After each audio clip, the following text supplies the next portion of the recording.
বছর লিপিবদ্ধ করেছেন। আল্লাহ সিদ্ধান্ত করেছেন যেদিন আসমান জমিন সৃষ্টি হয়েছে সেদিন থেকে 12 মাসে 1 বছর।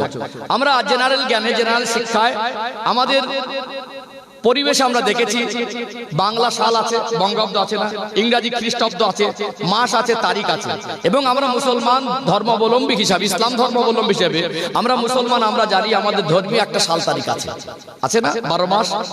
দুনিয়ার মানুষ এই যে বাংলা মাসের আবিষ্কারক, দুনিয়ার মানুষ ইংরাজি মাসের আবিষ্কারক, আরবি মাসের আবিষ্কারক দুনিয়ার কোনো মানুষ নয়। 12 মাসে 1 বছর, এটা আল্লাহ যেদিন দুনিয়ায় মানুষকে পাঠায় নাই, আল্লাহ পাক আসমান জমিন সৃষ্টি করে মানুষ আসার আগেও তিনি ঠিক করে দিয়েছেন 12 মাসে 1 বছর। বলুন সুবহানাল্লাহ। মিনহা আরবাতুন হুরুম, আল্লাহ পাক বলছেন এই 12 মাসের মধ্যে আবার 4টে মাস আমার কাছে অধিক সম্মানী মাস। সেই 4টে মাস কি? তাফসীরের কিতাব এসেছে 3টে ধারাবাহিক, জিলকদ, জিলহজ, মুহররম, শেষ 2টো মাস। আর বছরের আমরা জানি আরবি সন শুরু হয় প্রথম যে মাসটা সেটা মুহররমুল হারাম মাস, মুহররম মাস না? তাহলে 3টে ধারাবাহিক, শেষ 2টো জিলকদ, জিলহজ আর মুহররম। আরেকটা হলো এই রজব মাস, যে মাসে আমরা আজকে অবস্থান করছি, এটা হলো রজব মাস। এই মাসের যুদ্ধ বিদ্রোহ করা আল্লাহ পাক নিষিদ্ধ করেছেন। এই মাসে আল্লাহ পাক বলছেন তোমরা তোমাদের জীবনকে পবিত্র রাখো, ফালা তাজলিমু ফীহিন্না আনফুসাকুম, তোমরা তোমাদের নফসের খায়সাতে পড়ে কঠিন গুনাহ তোমরা জড়িয়ে ফেলো না। এই মাসের সম্মান রাখতে গেলে আমরা সমস্ত রকম ঝগড়া বিবাদ, মারামারি, কাটাকাটি থেকে নিজেকে পবিত্র রাখতে হবে। হাজারো ভুল বোঝাবুঝি, হাজারো কঠিন পরিস্থিতি থেকে এই মাসের সম্মানার্থে পিছিয়ে এসে অন্তত নীরবতা পালন করা দরকার। এটা মুমিনের দায়িত্ব। কথা বুঝতে পারছেন? এটা মুমিনের দায়িত্ব। কিন্তু মনে রাখবেন এই 4টে মাস ব্যতীত একটা মাস, এটা ব্যতিক্রম, এটা সম্মানী, অধিক সম্মানী, সেটা হলো রমাদানুল মোবারক মাস। সেটা হলো রমাদানুল মোবারক মাস। এখন রজব মাসের করণীয় কি, বর্জনীয় কি? রজব মাসে বিশেষ কিছু আমল সম্পর্কে ইসলামিক গবেষণা খাস তেমন কিছু বলছেন না। তারপরে নফল রোজা আল্লাহ নবী প্রত্যেক মাসেই রাখতেন। প্রত্যেক মাসের 13, 14, 15 তারিখে আল্লাহ নবী সাল্লাল্লাহু আলাইহি সাল্লাম রোজা রাখতেন, যেটাকে আইয়ামে বীজের রোজা বলা হয়, যেটাকে আইয়ামে বীজের রোজা বলা হয়। তারপরে আপনি চাইলে আল্লাহকে সন্তুষ্ট করার জন্য নফল রোজা রাখতে পারেন, যেহেতু সম্মানী মাস। এতে নফল রোজা রাখলে অসুবিধা নেই। নফল ইবাদত সারা জীবনের জন্য মুক্ত খোলা। ফরজ নামা, ফরজ ইবাদতের বাইরে যত সময় পান, যত বেশি নফল করবেন তাতে অসুবিধা নেই। আমরা সব সময় হিংসত্ব মনোভাব না নিয়ে জড়িয়ে না পড়ি। সব সময় যেন আমরা কাউকে টার্গেট করে কথা না বলি। আমরা সৎ চিন্তাধারা নিয়ে আগে বাড়ি, সৎ পথের প্রতীক হই, আল্লাহ সন্তুষ্ট হবে। সৎ মনোবৃত্তিকে, সৎ মনোভাবাকে আল্লাহ পাক বেশি ভালোবাসেন। বলুন সুবহানাল্লাহ। আলোচনা বুঝতে পারছেন তো? যা সম্মানিত ভাইরা, এখন এখানে একটু ব্যাখ্যা দেবো, কেননা জ্ঞানী শিক্ষিত মানুষ আছেন। একটু গবেষণামূলক কথা বললে মানুষের মনের ক্ষুধা মেটে। একটা পেটের ক্ষুধা, একটা মনের ক্ষুধা, আছে না? যারা জ্ঞান পিপাসু মানুষ তারা সবসময় জ্ঞান অর্জন করতে ভালোবাসে। একটা বড় মোটা কিতাব যার 400-500 পৃষ্ঠা, ওর ভিতরে হয়তো 4-5টা জায়গা এমন ভাইটাল থাকে, ওই 400-500 পৃষ্ঠা পড়ে শেষ করার পরে 5টা জায়গার যে মূল তথ্য পাওয়ার পরে অনেকটা মনের তৃপ্তি অনুভব হয়, যেটা আমি নিজে মাঝে মাঝে ফিল করি। আল্লাহ পাক যখন বলেছেন যে আল্লাহর বিধানে আসমান আর জমিন সৃষ্টির পরপর আল্লাহ সিদ্ধান্ত করেছেন 12 মাসে 1 বছর। আপনারা একটু ব্যাকে যাই, পিছনে যাই, তাহলে ঘটনাটা বোঝাতে সুবিধা হবে আপনাদের। এর মধ্যে একটা গভীর তত্ত্ব লুকিয়ে আছে। যখন মুহররমুল হারাম মাস আসে, আশুরার দিনের মহত্ব, গুরুত্ব, তাৎপর্য বোঝাতে গিয়ে 313টা ঐতিহাসিক ঘটনার কথা যেটা কিতাবে এসেছে, ওলামায়ে কেরামের আপনাদের কাছে, মসজিদের ইমামরা আপনাদের কাছে এই মুহররম মাসের 10 তারিখ আশুরার দিনে তাৎপর্য বোঝাতে গিয়ে ঐতিহাসিক কিছু ঘটনা টেনে আনে কি আনে না? আদম আলাইহিস সালামের তওবা কবুলের ঘটনা টেনে আনে না?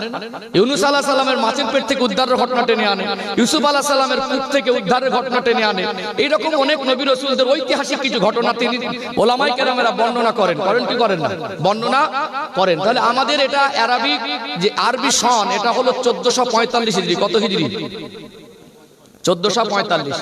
একটু ক্লিয়ার করি, আরবি সন গণনা হয়েছে কবে থেকে, কোন জামানা থেকে? আরবি ক্যালেন্ডার, এটা 45 হিজরি যদি হয় তাহলে আজ থেকে 45 বছর আগে না, তারও কম। এই যে আরবি সন গণনা চালু করেছেন কে জানেন? সাইয়্যিদনা হযরত ওমর ফারুক রাদিয়াল্লাহু আনহু সময় থেকে। যখন খলিফাতুল মুসলিমিন ওমর রাদিয়াল্লাহু আনহুর কাছে কিছু বিশিষ্ট জ্ঞানী সাহাবী মুসলমানরা বলতে লাগলেন যে আমাদের একটা পার্সোনাল ডেট, তারিখ, সাল দরকার। তো তখন তিনি সিদ্ধান্ত নিলেন দরকার যদি অবশ্যই দরকার। আমাদের যখন 12টা মাস আছে, তাহলে সাল গণনাতে অসুবিধা নেই। তাহলে সাল গণনার ক্ষেত্রে কোন সময় থেকে ধরা শুরু করা যায়? একটা মীমাংসা আসলো যে আল্লাহর নবীর হিজরতের সময় থেকে। আল্লাহর নবী সাল্লাল্লাহু আলাইহি সাল্লামের যেহেতু মদিনায় 10 বছর তার খেদমতি জীবন, হায়াতে জীবন, এই জন্য মক্কায় নবুয়াতি জীবন 13 বছর, আর মদিনায় 10 বছর, 23 বছর, আর 40 বছর বয়সে নবুয়ত পেলেন, তাহলে মোট 63 বছর। তাহলে হিজরি সন গণনা শুরু হয়েছে এটা 1445 হিজরি, যেটা বোঝা যায় ওমর রাদিয়াল্লাহু আনহুর খেলাফত শাসন আমল কাল থেকে। তাহলে এখন যদি একজন মানুষ আপনাকে প্রশ্ন করে যে আপনি বলছেন 10ই মুহররম শুক্রবার ছিল, সেই ইউনূস আলাইহিস সালামের ঘটনা বলছেন, আদম আলাইহিস সালামের ঘটনা বলছেন, আপনি সাল দেখাচ্ছেন 1445, আর আপনি খবর বলছেন 2000 বছর আগের, 2500 বছর আগের, এর দলিল কি? বলতে পারে না? বলতে পারে কি পারে না? ইসলাম যে কথা বলে একটা তত্ত্বহীন কথা বলে না। ইসলাম যে কথা বলে ইনফরমেশন দেন মানুষ জাতিকে। আল্লাহর কোরআন যে সাক্ষ্য দেয়, পৃথিবীর মানুষ আজও ভুল প্রমাণ করতে পারেনি, কিয়ামত পর্যন্ত পারবে না। বরং আল্লাহ পাক তিনি বলে দিলেন, ইন্না ইদ্দাতাশ শুহুরি ইনদাল্লাহি 12 শাহরান ফি কিতাবিল্লাহ ইয়াওমা খালাকাস সামাওয়াতি ওয়াল আরদা মিনহা আরবাআতুন হুরুম। অতএব এই যে আল্লাহ পাক পরিষ্কার করে দিলেন, আসমান জমিন সৃষ্টির পর থেকে আল্লাহর বিধানে 12 মাসে 1 বছর। আর এই যে আরবি মাস যেটা চলে, এটা চাঁদের সঙ্গে, কিসের সঙ্গে? দুনিয়ার মানুষের তৈরি ক্যালেন্ডারে কখনো 31 মাস হয়, কখনো 32 মাস হয়, কখনো 29, 28 মাস হয়, ইংরেজি মাস মাঝে মাঝে। কিন্তু আরবি তারিখটা চলে চাঁদের হিসাবে। চাঁদ নতুন উঠে গেলে আবার তারিখ পাল্টে যায়। কোনোদিন 31, 32 আরবি মাস হয় না, আর 28 হয় না, 29 অথবা 30 হয়ে থাকে। তো এই কথাগুলো একটু বলা দরকার ছিল কি ছিল না? ছিল না? অতএব রজব মাস, যদিও উলামায়ে কেরামেরা বলছেন যে আল্লাহর নবী সাল্লাল্লাহু আলাইহি সাল্লামের মেরাজের ঘটনাটা রজব মাসে নির্দিষ্ট বলা যাবে না, এরকম কোনো তথ্যভিত্তিক দলিল পাওয়া যায় না। তারপরেও ইখতিলাফি বিষয়, কোন কিতাব এসেছে রজব মাসের 27 তারিখ মতান্তরে আল্লাহর নবী সাল্লাল্লাহু আলাইহি সাল্লামের জীবনের মেরাজের ঘটনা ঘটেছে। এক কথায় বলা যেতে পারে, আল্লাহ যখন 4টি সম্মানী মাসের মধ্যে এটাকে বলেছেন, এই মাসের সম্মান আমাদের করা দরকার।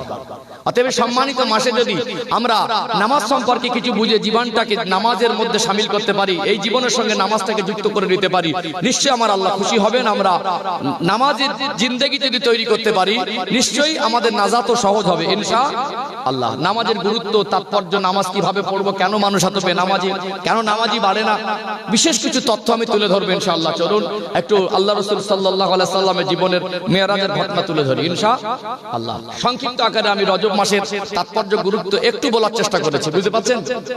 চলুন আজকে মেরাজের ঘটনা দিয়ে শুরু করি ইনশাআল্লাহ, কারণ এই সময়টা বললে খুব ভালো লাগবে।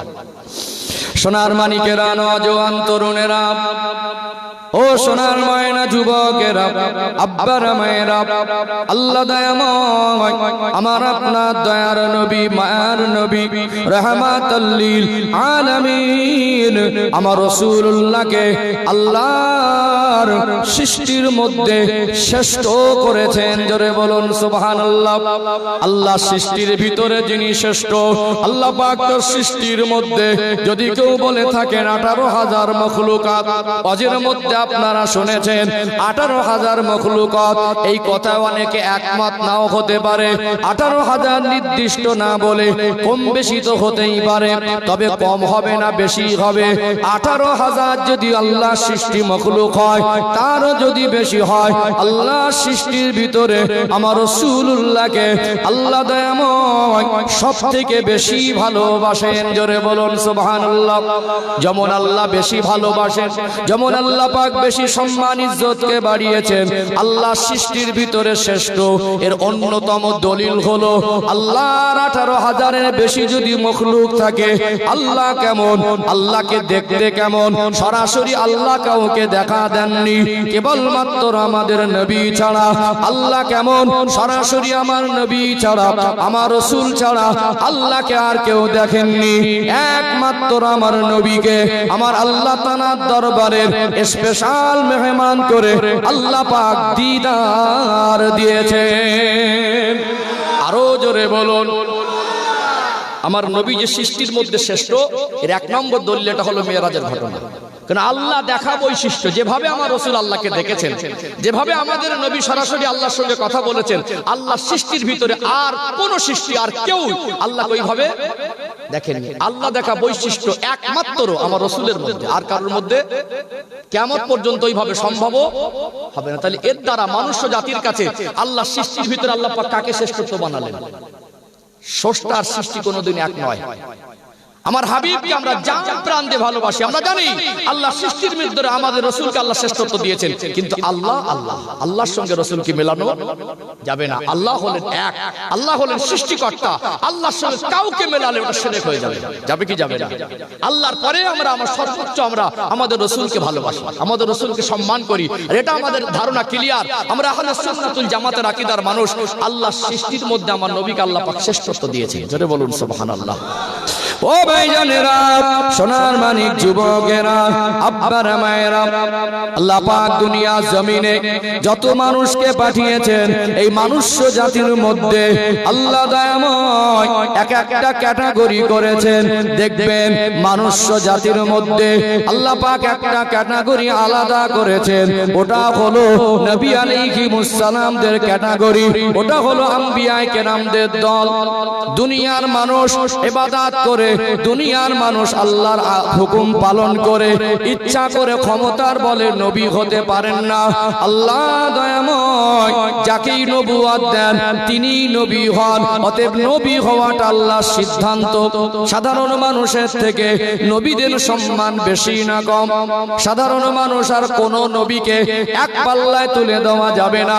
সাধারণ মানুষের সঙ্গে আল্লাহর কোনো ডাইরেক্ট সম্পর্ক নেই, নবীদের সঙ্গে আল্লাহ সম্পর্ক থাকে কি থাকে না?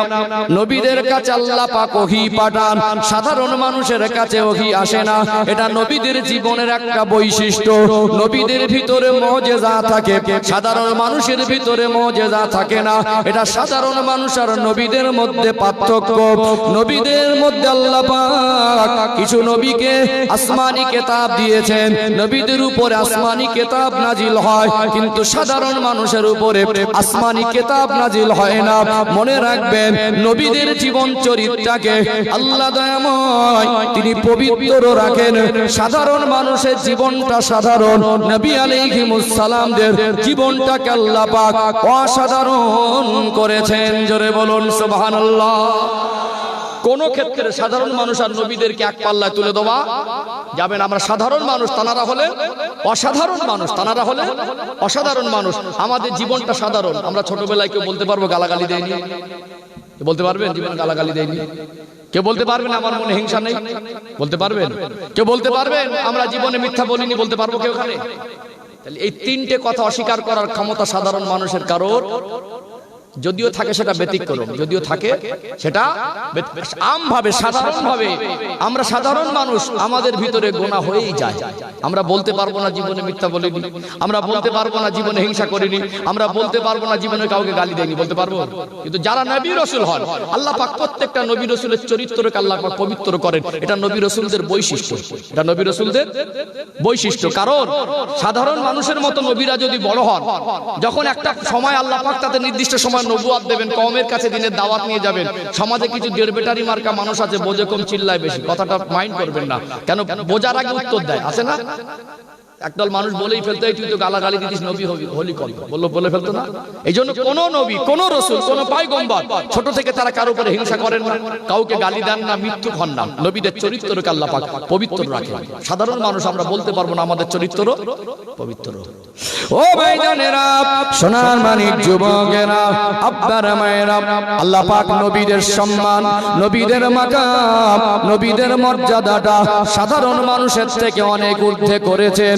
অন্যান্য নবীর আল্লাহ পাক লকাব দিয়েছেন ঈসা রূহুল্লাহ, মুসা কালিমুল্লাহ, ইব্রাহিম খলিলুল্লাহ। আল্লাহ পাক কোন নবীকে একটু বেশি ভালোবাসা দিয়েছেন, সম্মান মর্যাদা বেশি বাড়িয়েছেন।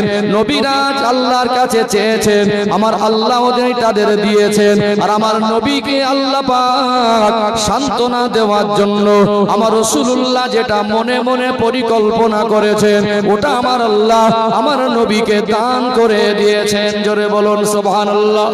আমার নবীর দুঃখ কষ্ট বেদনা দেখে দুনিয়ার কোন মানুষের কিছু নাও হলে আমার নবীর দুঃখ কষ্ট বেদনা একমাত্র আমার আল্লাহ সব সময় তিনি বুঝতেন। যেহেতু এটা রজব মাস, একটু মিরাজের ঘটনা আপনাদের কাছে তুলে ধরি। আল্লাহ পাক আমার নবীকে 40 বছর বয়সে নবুয়ত দিলেন। আমার নবী নবুয়ত পেয়ে দ্বীনের দাওয়াত দাওয়াত শুরু করলেন। মক্কার জমিনে বহু ঘাত প্রতিঘাত, আল্লাহ নবীর দুশমন তৈরি হয়ে গেল। নবীকে বহু রকম ভাবে পরীক্ষা নিরীক্ষা করা হলো। আমার নবীকে বহুবার জানে মেরে ফেলার পরিকল্পনা হয়েছে না হয়নি? ও ভাইজানেরা, হাওড়া জেলার সোনার মানিক যুবকেরা, আব্বারা মায়েরা, দুঃখ কষ্টের সময়ও আল্লাহ নবীর চাচা আবু তালেব আমার নবীর পাশ থেকে সরে যায়নি।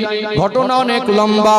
আবু তালেবের ঘটনা বলতে গেলে আমার নবীর সম্পর্কে যে সম্পর্ক ছিল, আমার রাসূলুল্লাহর সঙ্গে নবীর চাচা আবু তালেবের সম্পর্কের বর্ণনা কমের উপরে 2 থেকে 4 ঘন্টা দরকার। আল্লাহ নবীর চাচা আবু তালেব আমার নবীর কাছে ছায়ার মতো হয়েছিল। আল্লাহ নবীর বিবি, তাম উম্মতের মা আম্মা জান হযরত খাদিজা তাহেরা রাদিয়াল্লাহু আনহা আল্লাহ নবীর কাছে সব সময় ছায়ার মতো সাপোর্ট দিয়ে থাকতেন কি থাকতেন না? আল্লাহ নবীর চাচা আবু তালেব মারা গেল। আল্লাহ নবীর চাচা মারা যাওয়ার অল্প কয়েকদিনের ব্যবধানে আম্মা জান হযরত খাদিজা তাহেরা রাদিয়াল্লাহু আনহা ইন্তেকাল হয়ে গেলেন। আল্লাহ নবী নিজে একটু শোকবদ্ধ হয়ে গেলেন। নিজের মন খারাপ করে সব সময় একা একা বেশি চিন্তিত করতেন। চাচা জানো চলে গেল, আমার খাদিজাও চলে গেল। আল্লাহ নবী চতুর্দিকে দুশমনে ভরা। নবী আমার মনে মনে করলেন, আমার দুটো ছাতার মতো বাড়িতে আসলে বিবি খাদিজা সান্ত্বনা, বাইরে বেরোলে চাচার সাপোর্ট। দুজনকে হারিয়ে নবী আমার কিছুটা একা অনুভব করতে লাগলেন। নবী আমার আল্লাহ দেওয়া দিনের দায়িত্ব প্রচার তিনি বন্ধ করলেন না। তখন তিনি সিদ্ধান্ত নিলেন, একবার আমি তায়েফের জমিনে যাব। মক্কা জমিন থেকে তায়েফের জমিন দূরত্ব এভারেজ 100 কিলোমিটার। আল্লাহ নবীর শিশুকালের 4টে বছর বনু সাদ গোত্রের হালিমাতুস সাদিয়ার ঘরে আল্লাহ নবীর জীবন অতিবাহিত হয়েছে। মনে মনে করলেন, এই সময় আমার দুশমনে ভরা, কিছুদিন মক্কার শহর ছেড়ে তায়েফের জমিনে যাই, তাদের কাছে দিনের দাওয়াত দেব। নবী আমার ভাবলেন, কাকে সঙ্গে করে নিয়ে যাব? আল্লাহ নবীর পোষ্যপুত্র হযরত যায়েদ ইবনে হারেসা রাদিয়াল্লাহু আনহুকে বললেন, ও বাবা যায়েদ, ও বাবা যায়েদ ইবনে হারেসা, আমি রাসূলুল্লাহ একবার তায়েফের জমিনে যাব, দিনের দাওয়াত নিয়ে তায়েফের মানুষের কাছে যাব। চলো চলো, আমি তোমাকে সাথে করে নিয়ে যাব। আল্লাহ নবীর সফর সঙ্গী, আল্লাহ নবীর পোষ্যপুত্র হযরত যায়েদ ইবনে হারেসাকে নিয়ে মক্কা জমিন ছেড়ে তায়েফের জমিনে চলে গেলেন। কিতাবের বর্ণনায় লেখা হলো, তদানীন্তন সময় তায়েফের মানুষেরা যে মূর্তির বেশি ভক্ত ছিল, ওই মূর্তিটার নাম হলো লাত, উজ্জা, লাত, হবল, একটা মূর্তির নাম ছিল তদানীন্তন সময়। তো লাত মূর্তির ভক্ত ছিল। দয়ার নবী, মায়ার নবী হযরত যায়েদ ইবনে হারেসা রাদিয়াল্লাহু আনহুকে নিয়ে তায়েফের জমিনে চলে গেলেন। তায়েফের বিভিন্ন গোত্রের মোড়লদের কাছে গিয়ে দিনের দাওয়াত দিতে লাগলেন। একটানা 10 দিন ধরে দিনের দাওয়াত দিচ্ছেন। তায়েফের অলিগলিতে ঘুরে বেড়ায়, তায়েফের মানুষকে নিজের পরিচয় দেয়, এ তায়েফবাসী, আমি সেই মুহাম্মদ সাল্লাল্লাহু আলাইহি ওয়াসাল্লাম। আমার জীবনের শিশুকালের 4টে বছর এই বনু সাদ গোত্রের হালিমাতুস সাদিয়ার ঘরে আমি লালিত পালিত হয়েছি। আল্লাহ আমাকে নবুয়ত দিয়েছেন, আপনারা আমায় নবী বলে মেনে নেন, আল্লাহকে এক বলে স্বীকার করে নেন, লাতকে আর প্রভু বলে মানবেন না। তায়েফের বিভিন্ন গোত্রের মোড়লেরা আল্লাহ নবীর কথা শোনে না, বরং তারা উদ্ভট প্রশ্ন করে, আপনি যদি নবী হন, আপনি আমাদের মতো কেন খান? আপনি যদি নবী হন, আপনি আমাদের মতো কেন ঘুমান? আল্লাহর নবীকে তায়েফবাসী তো মানলো না, বরং বলতে লাগলো, আমাদের লাত ঠাকুরকে আমরা পূজা করি, মুহাম্মদকে তাড়িয়ে যদি না দেই, বলুন সাল্লাল্লাহু আলাইহি ওয়াসাল্লাম আমাদের বাপ দাদার ধর্মটা মিটিয়ে দিতে এসেছে। তায়েফের দুষ্টু ছেলেরা, কিছু হিংস্র মানুষেরা, তারা আল্লাহ নবীর পিছনে পড়ে গেল। আল্লাহ নবীকে বের করে দেওয়ার জন্য ছোট ছোট অবুঝ বালক বাচ্চাদেরকে লিলিয়ে দেয়, দেখ দেখ পাগল এসেছে, একে তাড়িয়ে দিতে হবে। আল্লাহ নবীর পিছনে অনেক ছোট বড় কথা বলে, আল্লাহ নবীকে গালি দেয়।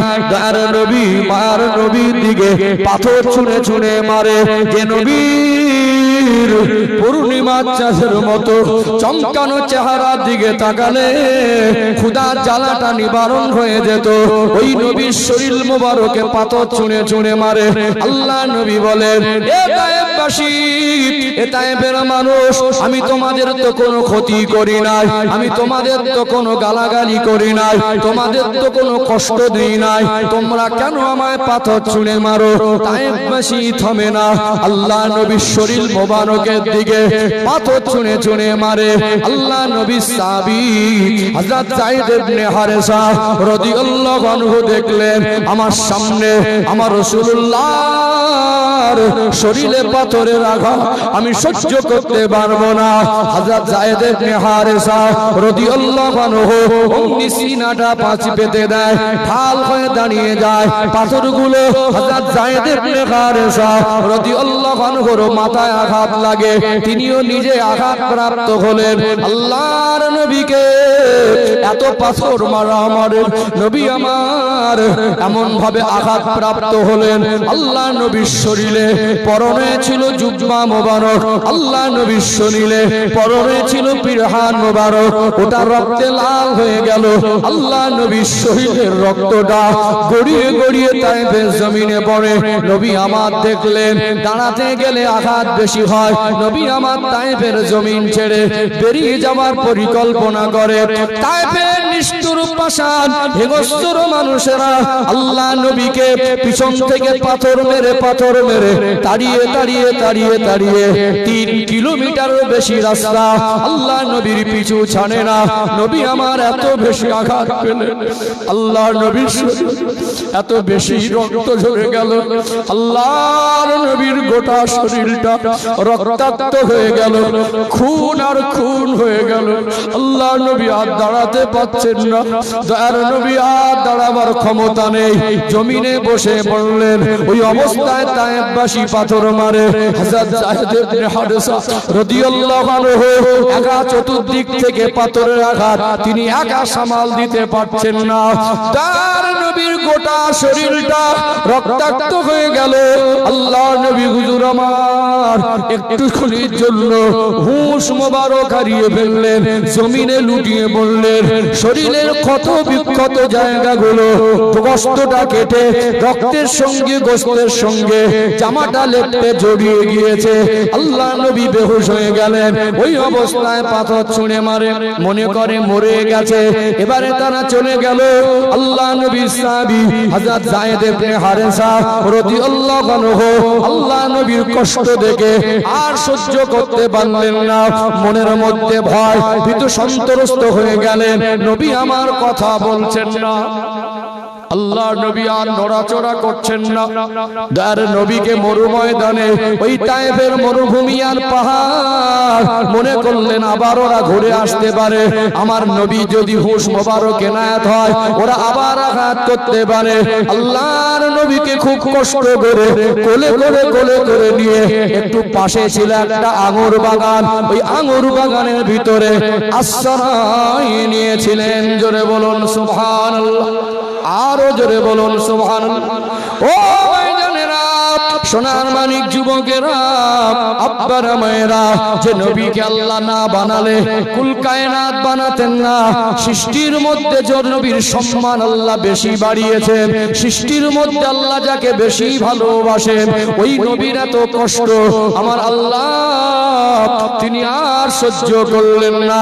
ডাক দিলেন ফেরেশতা জিবরাইল, লাব্বাইক ইয়া রব, যান যান তায়েফের জমিনে চলে যান। আমার হাবিবকে রক্তাক্ত করে বেহুশ করে দিয়েছে, আমার নবী করে এত কষ্ট দেয়, আমার হাবিব করে এত ভাবে কষ্ট দিয়েছে। আমার নবীকে একটু জিজ্ঞাসা করেন, যদি তিনি অনুমতি দেন তায়েফবাসীকে ধ্বংস করে দেন, গজবের ফেরেশতা বড় বড় পাহাড়গুলো তুলে এনে ওদেরকে চাপা দিয়ে মেরে দেন। আল্লাহ নবীর কাছে ফেরেশতা জিবরাইল আমিন আসলেন। যায়েদ ইবনে হারেসা রাদিয়াল্লাহু রাদিয়াল্লাহু আনহুর কোলের উপরে মাথা, তিনি টুকরে টুকরে কাঁদেন, আল্লাহর কাছে দোয়া চান, ও আল্লাহ, ও রব্বুল আলামিন আল্লাহ, আমি যায়েদ ইবনে হারেসা আমার নবীর কষ্ট সহ্য করতে পারছি না, আমার নবীকে এইভাবে মেরেছে আমি সহ্য করতে পারছি না, আল্লাহ পাক আমার রাসূলকে একটু হুঁশ মোবারক এনায়েত করেন, আমার আল্লাহ আমার রাসূলুল্লাহকে হুঁশ মোবারক এনায়েত করেছিলেন। আরো জোরে বলুন, নবী আমার চক্ষু মোবারকটা মেলে দেখলে আল্লাহ নবীর মাথা মোবারকটা কোলের উপরে, যায়েদ ইবনে হারেসা রাদিয়াল্লাহু আনহুর মাথাটা ফেটে দরদর করে রক্ত ঝরে, আল্লাহ নবীর হাত দুটো রক্ত মাখা, যায়েদ ইবনে হারেসার শরীরটা রক্তে লাল, তার মাথা থেকে দরদর করে রক্ত ঝরে, যায়েদ ইবনে হারেসা রাদিয়াল্লাহু আনহু চোখ ভরা পানি, নবী আমার জিজ্ঞাসা করতে লাগলেন, ও যায়েদ, যারা আমায় মেরেছে, যারা আমায় রক্তাক্ত করেছে তারা কোথায়? ইয়া রাসূলুল্লাহ, ইয়া হাবিবাল্লাহ, তারা কেউ নাই, আমি আপনাকে একটা আঙ্গুর বাগানে নিয়ে এসেছি। আল্লাহ নবী বললে, বাবা যায়েদ, একটু কি আমায় পানি পান করাতে পারবে? ও বাবা যায়েদ, আমার গলাটা শুকিয়ে যাচ্ছে, আমার শ্বাস প্রশ্বাসের কষ্ট হচ্ছে, একটু কি আমায় পানি পান করাতে পারবে? ওই আঙ্গুর বাগানের যিনি মালি ছিল, যার নাম হলো আদাস, তিনি দেখলেন একজন ব্যক্তিকে এমন রক্তাক্ত অবস্থায় একটা গ্লাসে করে আঙ্গুরের রস নিয়ে আল্লাহ নবীর সামনে আনা হলো, নবীর হাতে দেওয়া হলো। আল্লাহ নবীর চেহারার দিকে দেখছিলেন, নবী আমার যখন বিসমিল্লাহ বলে ওই রসটাকে একটু পান করতে যাবেন, ওই সময় বাগানের মালি সে ছিল পূর্ব আল্লাহ পাকের আসমানি কিতাব, অন্যান্য নবীদের উপরে যে আসমানি কিতাব নাজিল করেছিলেন, তাওরাত, জবুর, ইনজিল, এই সমস্ত কিতাবের সম্পর্কে তার কিছু ভবিষ্যৎবাণী জানা ছিল। অতএব নবী আমার যখন বিসমিল্লাহ বলে ওই আঙ্গুরের রসটা পান করতে যাবেন, তার মনে পড়ে গেল এই শব্দটা তো নবী রাসূলদের উচ্চারণ করা শব্দ। এই বিসমিল্লাহ বলতেন হযরতে নবী মুসা আলাইহিস সালাম, হযরতে নবী দাউদ আলাইহিস সালাম, হযরতে নবী ঈসা আলাইহিস সালাম। ইনি কে? ওই আদাস নামক বাগানের মালিক। আল্লাহ নবীর কথাটা শুনে আল্লাহ নবী সম্পর্কে জানতে পেরে তিনিও ঈমানের কলেমা পড়ে মুসলমান হয়ে গিয়েছিলেন। জোরে বলুন সুবহানাল্লাহ। ও ভাইজানেরা, সোনার মানিক যুবকেরা, আব্বারা মায়েরা, আল্লাহ নবী হুঁশ ফিরে পেলেন, মাথার ধারে জিবরাইল আমিন আল্লাহ নবীকে সালাম দেন, আসসালাতু আসসালামু আলাইকা ইয়া রাসূলুল্লাহ। আল্লাহ নবী হুজুর আমার যায়েদ ইবনে হারেসার কোলের উপরে মাথা, গোটা শরীরটা রক্তাক্ত।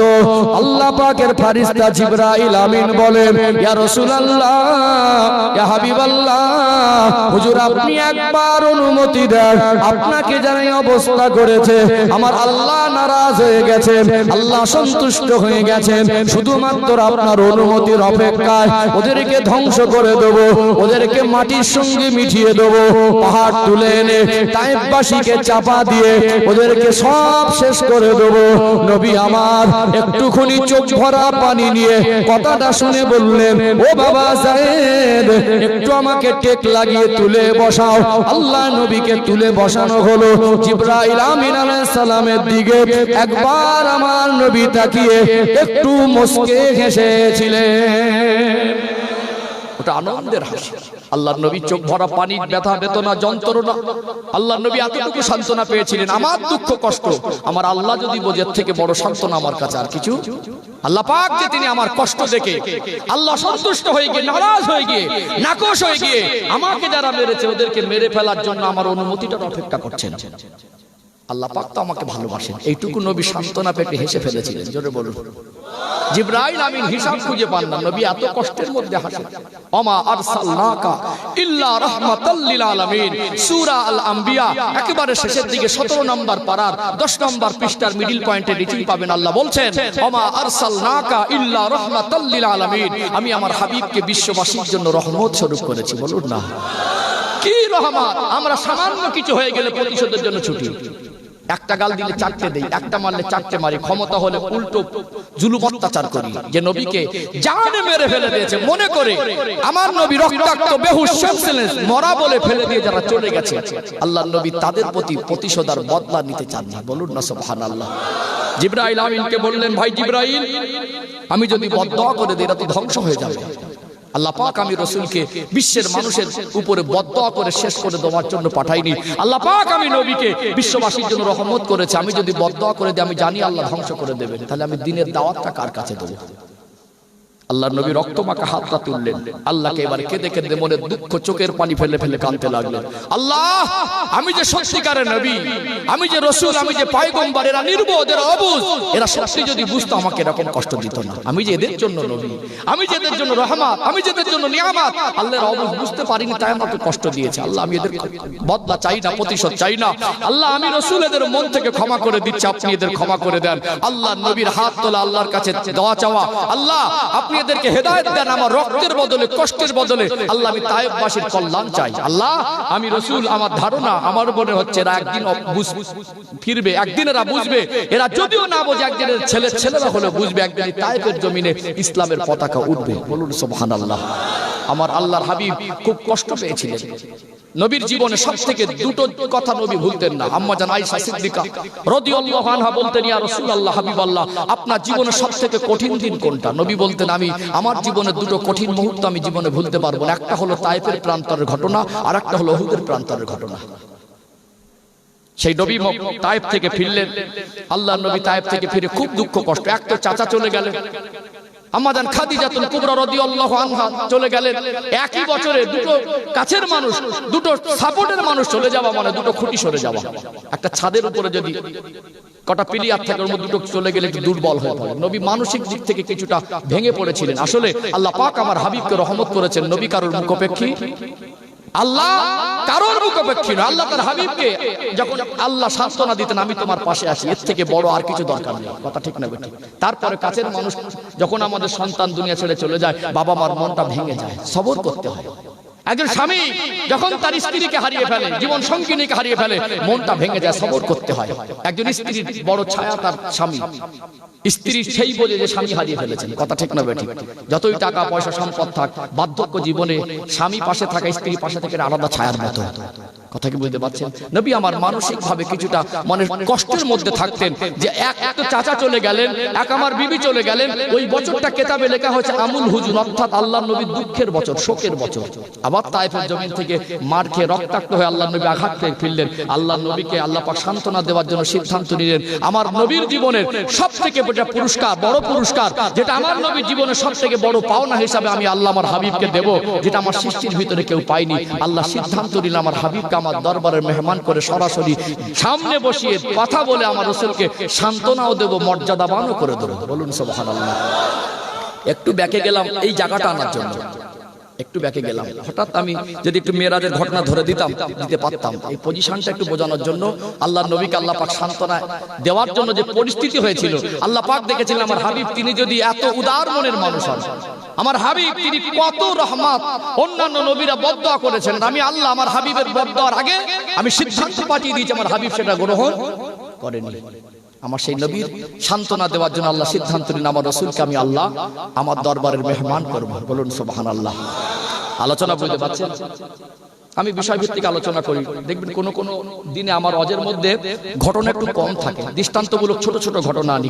আজকে যেহেতু এই রজব মাস বলে একটা লাইন ধরে যাচ্ছে, এক একদিন এক এক রকম মেজাজ থাকে। এই আলোচনাতে অসুবিধা হচ্ছে নাকি? এইভাবে যাই ইনশাআল্লাহ। মেরাজের ঘটনা আসলেই নামাজের গুরুত্ব আসবে ইনশাআল্লাহ। আমি পজিশনটা বোঝাতে গিয়ে একটু তায়েফের ঘটনাটা বললাম, না বললে এই পজিশনটা এতটুকু ক্লিয়ার, যারা জানেন তাদের কাছে ক্লিয়ার, কিন্তু সবাই তো এইভাবে জানে না, ওই জন্য একটু ক্লিয়ার করে নিলাম। একটু তাকবীর দেন তো, নারী তাকবীর। আলহামদুলিল্লাহ। আমি গোটা পশ্চিম বাংলার কোনায় কোনায় যাই, তবে একটা জিনিস আমি দেখেছি, হাওড়া জেলার মানুষের প্রশংসা মাঝে মাঝে বাইরে আমি জবান থেকে করি, যে অন্যান্য জেলায় রাত ভারী হলে মানুষ কমে যায়, অন্যান্য জেলায় রাত ভারী হলে মানুষের আওয়াজ ঝিমে যায়, হাওড়া জেলায় রাত 11টা বাজলে জলসা শুরু হয়। কি গো? হ্যাঁ, অন্যান্য জেলায় 11টা বাজলে জলসা শেষ হয়, রাত 11টা বাজলে জলসা শুরু হয়। রাত বাড়লে মানুষের ইমানি তেজ বাড়ে, এটা হাওড়া জেলার ঐতিহ্য। কথা বোঝা যায় না? আল্লাহ আপনাদের নসিবটাও ছোট করিনি। আমার যতটুকু ধারণা বলছি, আল্লাহ পাক গোটা পশ্চিম বাংলার মধ্যে যত জেলা আছে, হাওড়া জেলার মানুষকে আর্থিক স্বাবলম্বী করেছেন বেশি পরিমাণে। মেটিয়াবুরুজ একটা এলাকা আছে, তারপরে হাওড়া জেলার মানুষকে আল্লাহ আর্থিক কষ্টে খুব একটা, ধনী গরিব থাকবে, ধনী গরিব সব জায়গায়, সব দেশে, সব এলাকায়, গোটা বিশ্বে ধনী গরিব মিলেই দুনিয়া। তারপরে আর্থিক দিক থেকে অনেক সচ্ছল হাওড়া জেলার মানুষ। আল্লাহ আপনাদের আরো রহমত বরকত দেন, বলেন আল্লাহুম্মা আমিন। তবে অর্থ পেয়ে, সম্পদ পেয়ে আমরা যেন আল্লাহ ভোলা না হয়ে যাই। আমরা আমাদের রাসূলের আদর্শ থেকে যেন আমরা বেরিয়ে আমরা যেন অমানুষের মতো চিন্তাধারা নিয়ে জীবনযাপন না করি, বরং এই জীবনটার উপর আল্লাহ যদি খুশি না হয়, যত টাকা থাক, যত গাড়ি থাক, যত বাড়ি থাক, যত চেহারা সুন্দর হোক, যত বড় পরিচয় হোক, জিন্দেগির উপর আল্লাহ খুশি না হলে ওই জীবনের কোনো চারানা পয়সা দাম নেই। কথা কি রাগ করছেন? ভালোবেসে দুটো কথা বলার হক আছে না? হ্যাঁ, আমি আঘাত দেবো কথাবার্তা বলি না, আমি ভালোবেসে কথাগুলো বলছি, দরকার আছে না? আল্লাহ যত বেশি নিয়ামত দেবেন তত আল্লাহর বেশি শুকরিয়া আদায় করতে হবে। আর শুকরিয়া আদায় না করলে আল্লাহ নিয়ামতকে বাড়িয়েও দেয় না। লা ইন শাকারতুম লাযিদান্নাকুম, আল্লাহ বলছেন তোমরা আমার নিয়ামতের শুকরিয়া যত বেশি আদায় করবে আমি আল্লাহ আরো নিয়ামত বাড়িয়ে দেবো। বলুন না সুবহানাল্লাহ। মাশাআল্লাহ, একটু প্রাণ ভরে আল্লাহকে ডাকবো, খুব নাচে চালেও মিডিয়াম আওয়াজে আল্লাহকে ডাকলে ডাকের ভিতরে একটা মাধুর্য থাকে।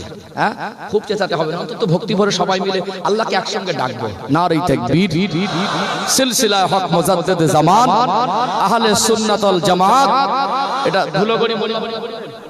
ধুলোগড়ি মোল্লাপাড়া গ্রামবাসী বৃন্দ, এই জলসার কমিটির সাহেবানগণ, নারে তাকবীর, নারে তাকবীর। মাশাআল্লাহ, আলহামদুলিল্লাহ। একটু দরুদ শরীফ, আসলে একবার দরুদ শরীফ পড়লে আল্লাহ 10টা রহমত নাজিল করে দেবেন, 10টা গুনাহ মাফ করে দেবেন, আল্লাহ 10টা দরজা বুলন্দ করে দেবেন। দরুদ শরীফ পড়লেই রহমত হবে। একবার দরুদ শরীফ পড়ে নিয়েই ইনশাআল্লাহ আমি বেরাজের ঘটনায় সরাসরি চলে আসবো। একটু দরুদ শরীফ, আল্লাহুম্মা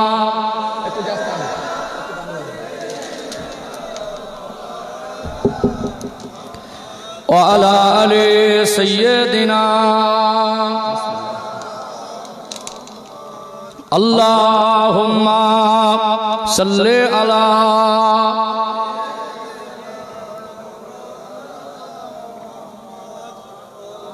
থাক থাক, পরে থাকুন, ঘটনাটা বলে নেই। ও ভাইজানেরা, সোনার মানিক যুবকেরা, আব্বারা মায়েরা, আল্লাহ নবী হুজুর আমার তায়েফের জমিন থেকে রক্তাক্ত শরীর, আঘাত ভরা মন নিয়ে, বেদনা ভরা মন নিয়ে নবী আমার মক্কা জমিনে ফিরলেন।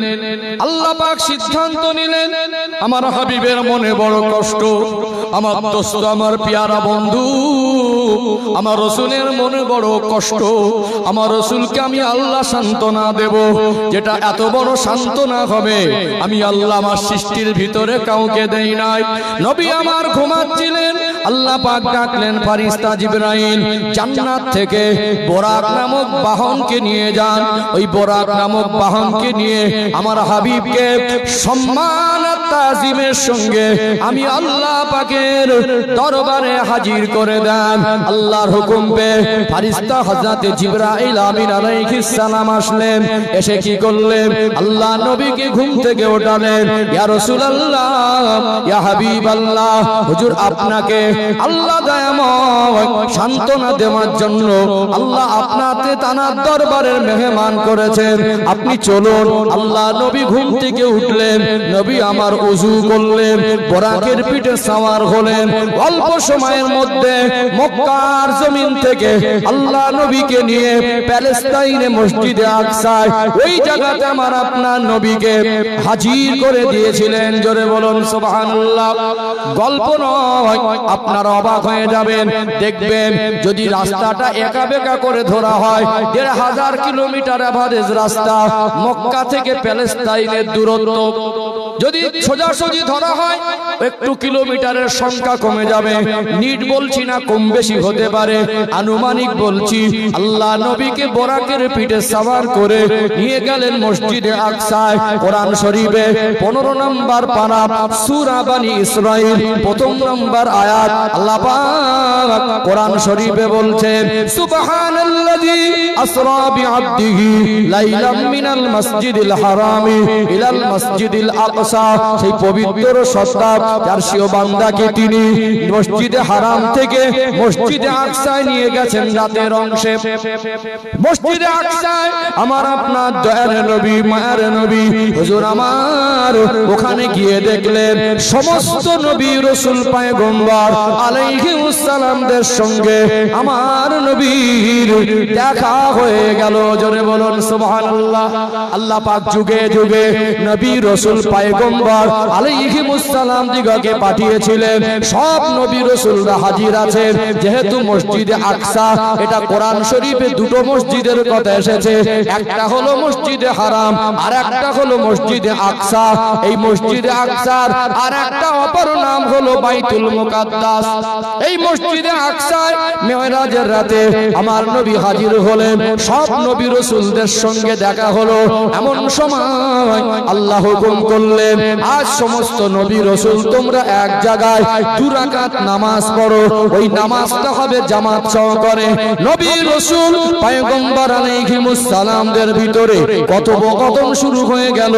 মনে মনে করলেন একজন তো ইমাম হবেন, কে ইমামতির সুযোগ পাবেন? সব তো নবী রাসূল। সাধারণ মানুষের সিদ্ধান্তে ভুল হয়, নবী রাসূলরা তো সহজে ভুল পথে চলে না। আমরা 8 জন 10 জন থাকলে একজন ইমামের প্রয়োজন হলে যে কেউ চলে যেতে পারে। এত নবী রাসূল, কেউ ইচ্ছা করে আগে যাচ্ছেন না। আল্লাহ যখন নামাজের হুকুম দিয়েছেন, নিশ্চয় আমার আল্লাহ এত নবী রাসূলদের মধ্যে একজনকে ইমাম নির্বাচন করে দেবেন। ওখানে কেউ ইচ্ছাকৃত যায় না। নবীদের ভিতরে বলা বলি হয় কে ইমাম হবেন। কোন কোন নবী মনে করছেন সকলের আদি পিতা আবুল বাশার আব্বাজার হযরতে নবী আদম আলাইহিস সালাম হয়তো ইমামতির সুযোগ পাবেন। আবার কেউ কেউ মনে করছেন আল্লাহ পাক একজন নবীর সঙ্গে ডাইরেক্ট কথা বলেছেন, যার লকাব হলো মুসা কালিমুল্লাহ, আল্লাহর সঙ্গে কথোপকথনকারী। হয়তো মুসা আলাইহিস সালাম তিনি ইমাম হবেন। কেউ কেউ মনে করছেন ইব্রাহিম আলাইহিস সালাম ইমাম হবেন। এমন সময় আল্লাহ দয়াময় জিবরাইল আমিনকে বললেন, ও ফেরেশতা জিবরাইল, আজকে 2 রাকাত নামাজ হবে। সব নবী রাসূল এক জায়গায় ইমাম নিযুক্ত করেছি আমি আল্লাহ। ইমামতির জায়গায় অন্য কেউ দাঁড়াবে না। আজকে নবীদের জামাতের ইমাম হিসাবে আমি আল্লাহ আমার হাবিবকে নিযুক্ত করে দিলাম। সিগন্যালটা গ্রিন সিগন্যাল। সঙ্গে সঙ্গে জিবরাইল আমিন বললেন, ইয়া রাসূলুল্লাহ, ইয়া হাবিবাল্লাহ, হুজুর আর দেরি করবেন না। আল্লাহর তরফ থেকে ওয়ার্ডার হয়ে গেছে, এবার আপনি ইমামতির জায়গায় দাঁড়ান। আল্লাহ নবী ইমামতির জায়গায় দাঁড়িয়ে তিনি ইমাম হয়ে সমস্ত নবী রাসূলদের নিয়ে 2 রাকাত শুকরিয়ার নামাজ আদায় করেছিলেন। আমার নবীর একটা লকব হলো ইমামুল আম্বিয়া। এটা আরবি শব্দ, যার বাংলা অর্থ হয় নবীদেরও ইমাম। নবীদেরও ইমাম। আমার নবীর একটা লকব ইমামুল আম্বিয়া।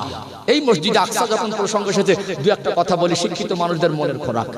গত 2 মাস আগে থেকে আমরা দেখছি প্যালেস্টাইন ইসরায়েল যুদ্ধ বেঁধেছে না? এর মূল কারণ কি?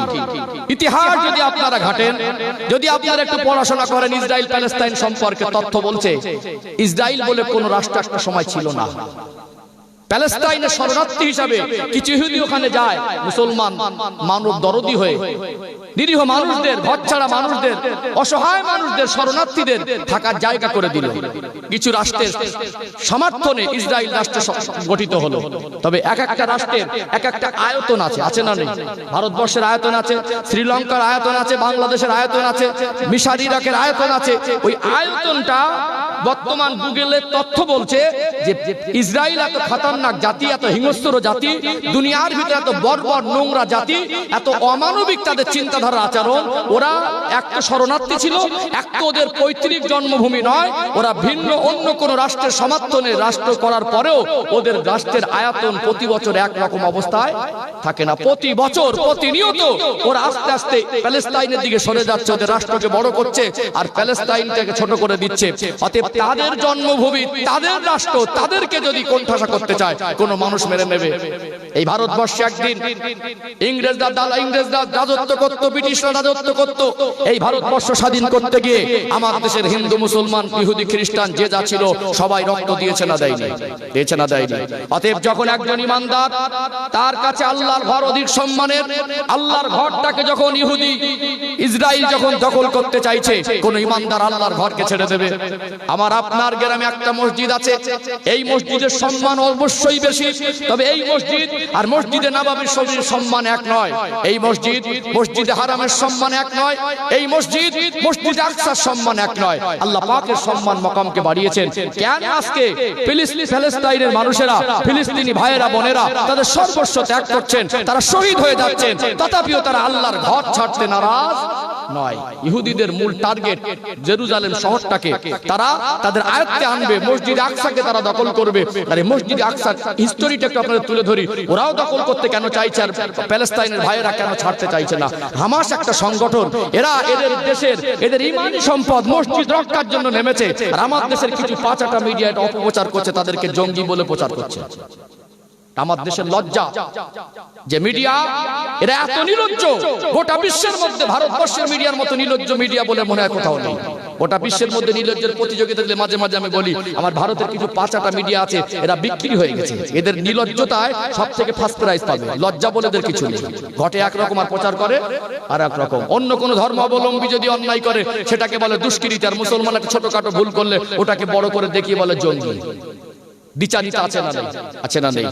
জাতি বুঝছে, শিক্ষিত মানুষের চোখে ধোঁয়া দেওয়া যায় না। সম্মানিত ভাইরা, তারপরে বলি এই মসজিদ আকসা যেটা আল্লাহর নবী সাল্লাল্লাহু আলাইহি সাল্লামের মেরাজের রাতে নবীদের নিয়ে ইমামতি করে নামাজ পড়িয়েছেন। এখানে দুটো শিক্ষা দেব, মসজিদ আকসার গুরুত্ব বুঝিয়ে নেই, তারপর ইনশাআল্লাহ আরেকটু কিছু আনুষঙ্গিক কিছু মানুষের মানে কিছু বাজে কমেন্টের উত্তর ক্লিয়ার করে দেব ইনশাআল্লাহ। আগে বলি এই মসজিদ আকসার সম্মান কেন এত বেশি? এই মসজিদ আকসার নির্মাণের হিস্টোরি, ইতিহাস যদি তুলে ধরি, সংক্ষেপ বলবো, বিস্তারিত বলার অবকাশ নেই। কেন ওরকম একটা মর্যাদাপূর্ণ মসজিদের ইতিহাস বলতে গেলে অনেক লং টাইম দরকার। যেহেতু আমার ঘটনা চলে যাচ্ছে মেরাজের দিকে, এখানে বিস্তারিত আমি কোনোভাবে অন্য লাইনে যেতে চাই না। তারপরে যতটুকু সম্ভব সংক্ষেপে বোঝাবার চেষ্টা করছি।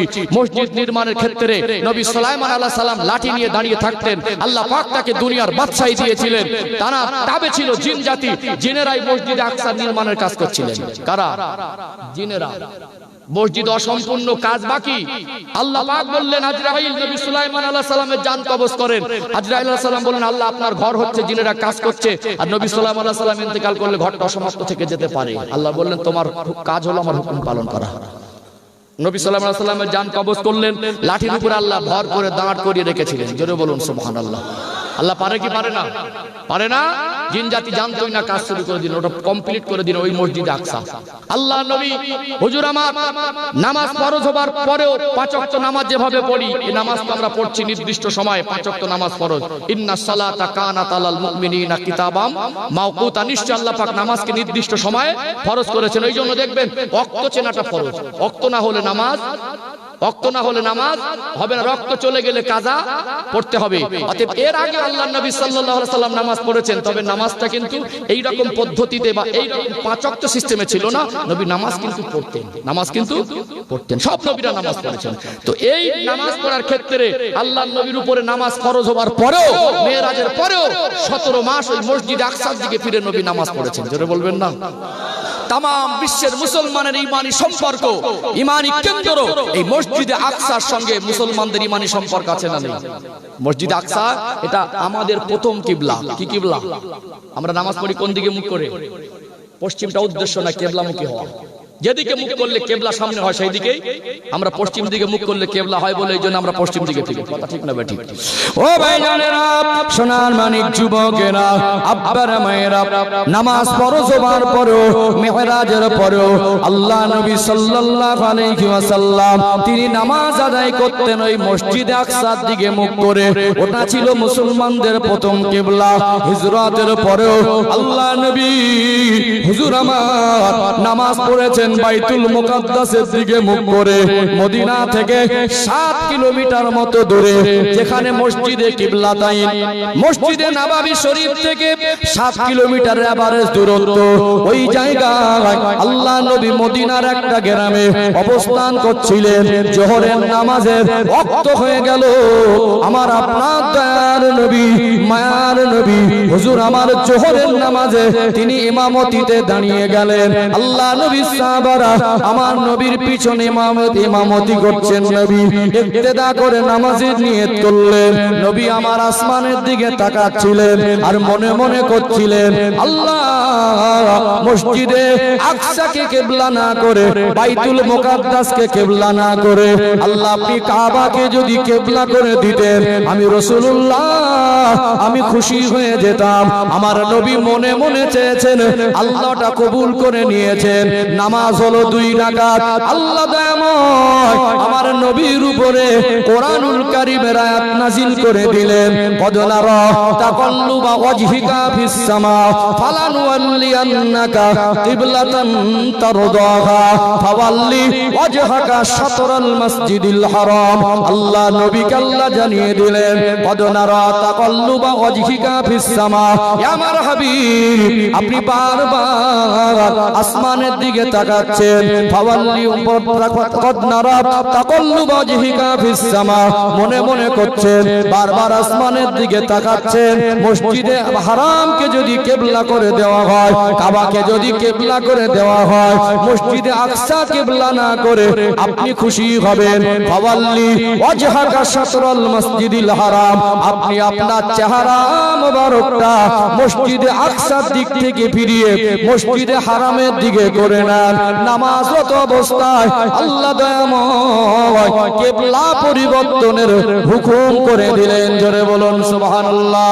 2 রাকাত নামাজ পড়ে আল্লাহ নবী সোজাসুজি উল্টো দিকে ঘুরে গিয়েছিলেন। নবীর পিছনে সাহাবারা সব ঘুরে গেলেন। নবীকে অনুসরণ দরকার আছে না নেই? নবী যখন ঘুরে গেছেন, সাহাবারাও ঘুরে গেছেন।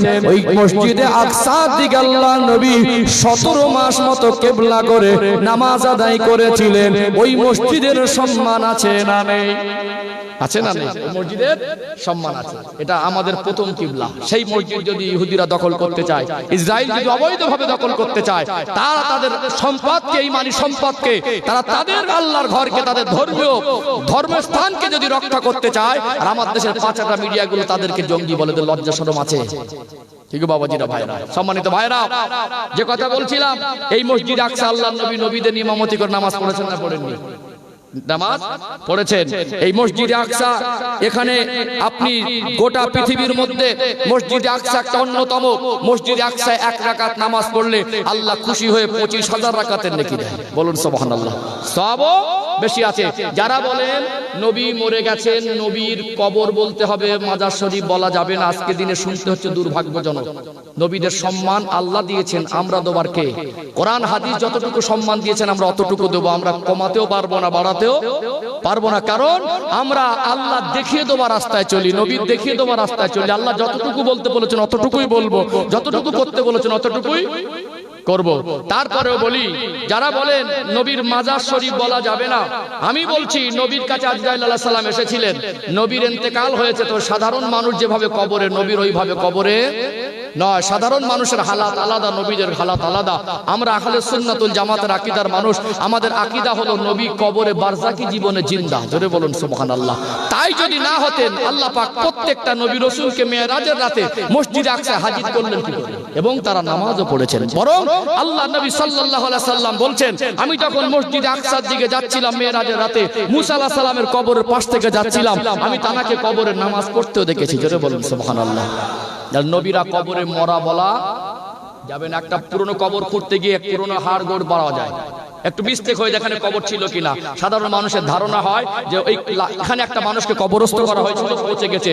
জমিনের মাটির জন্য আল্লাহ পাক প্রত্যেকটা নবী রাসূলদের লাশকে খাওয়া, ভক্ষণ করা হারাম করে দিয়েছেন। পৃথিবীতে যেখানে যত নবী রাসূলের মাজার মুকাদ্দাস আছে, প্রত্যেকটা নবী রাসূল অক্ষত অবস্থায় রয়েছে, হায়াত তারা কবরের জীবনে বারজাকি জীবনে জীবিত রয়েছেন। তারা নামাজও পড়েন, বরং তাদের লাশ জমিনের মাটি খেতে পারেনি।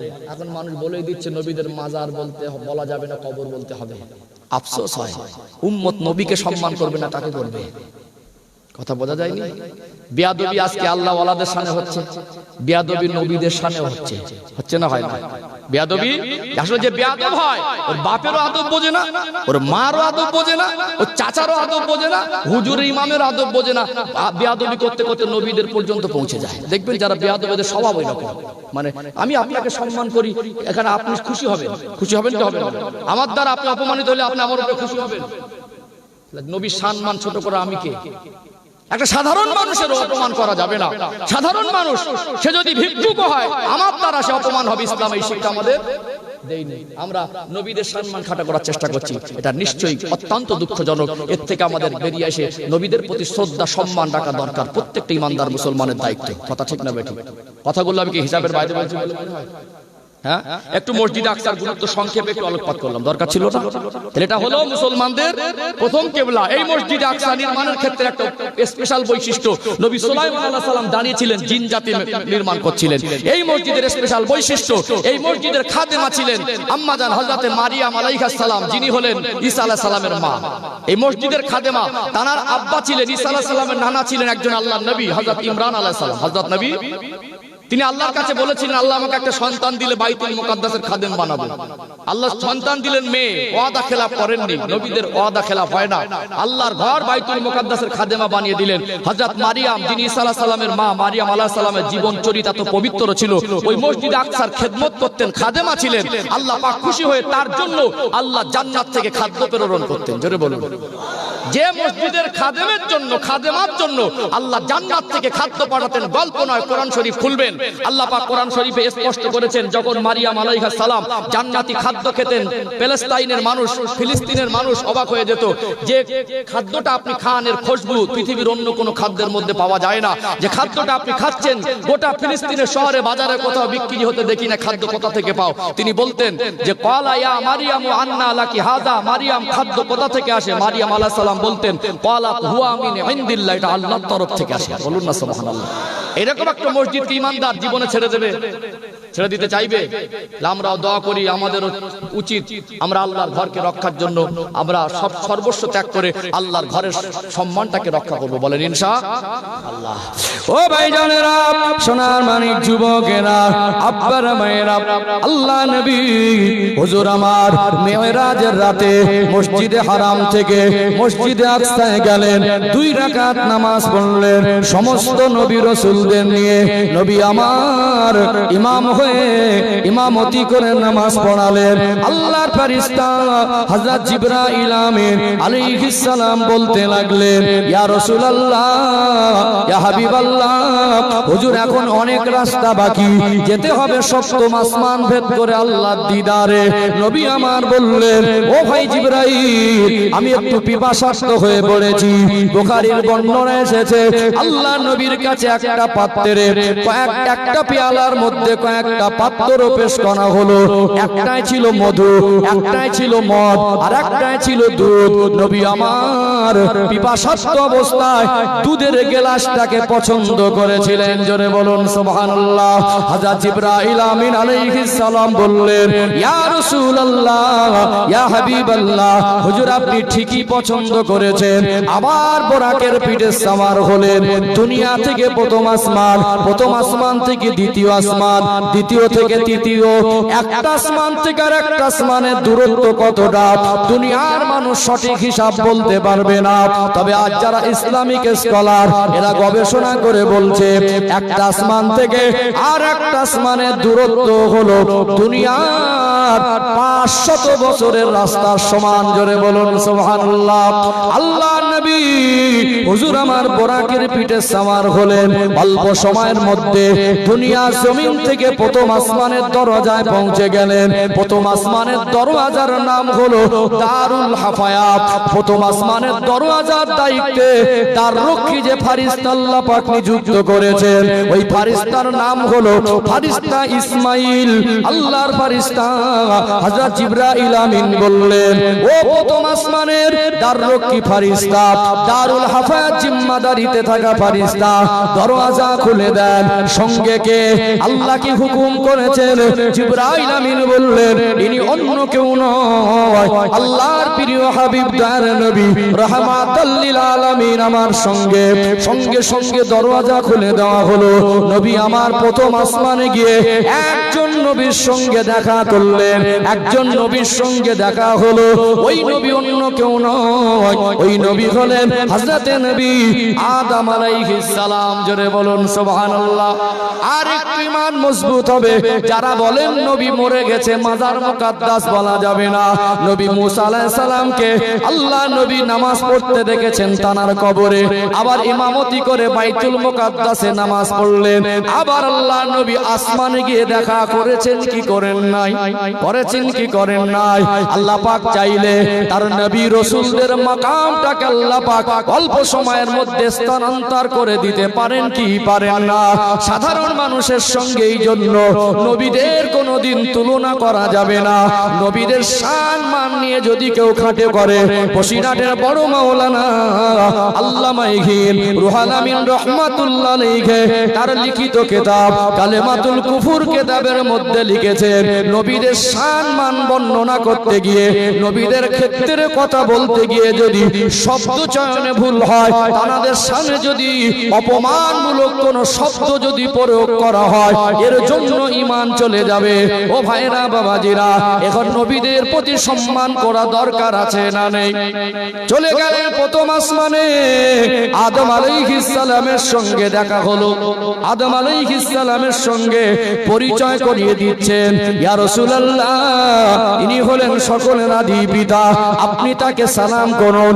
আল্লাহ নবী সালাম দিলেন। নবীর আগমনের খবর তিনি আগাম জানতেন। আল্লাহ নবীর পিছনেই তো তিনি নামাজ পড়েছেন। আবার তার সুস্বাগতম জানালেন, ওয়েলকাম জানালেন। আল্লাহ নবী দেখছেন আদম আলাইহিস সালাম, তিনি একবার ডান দিকে দেখছেন, একবার বাম দিকে দেখছেন।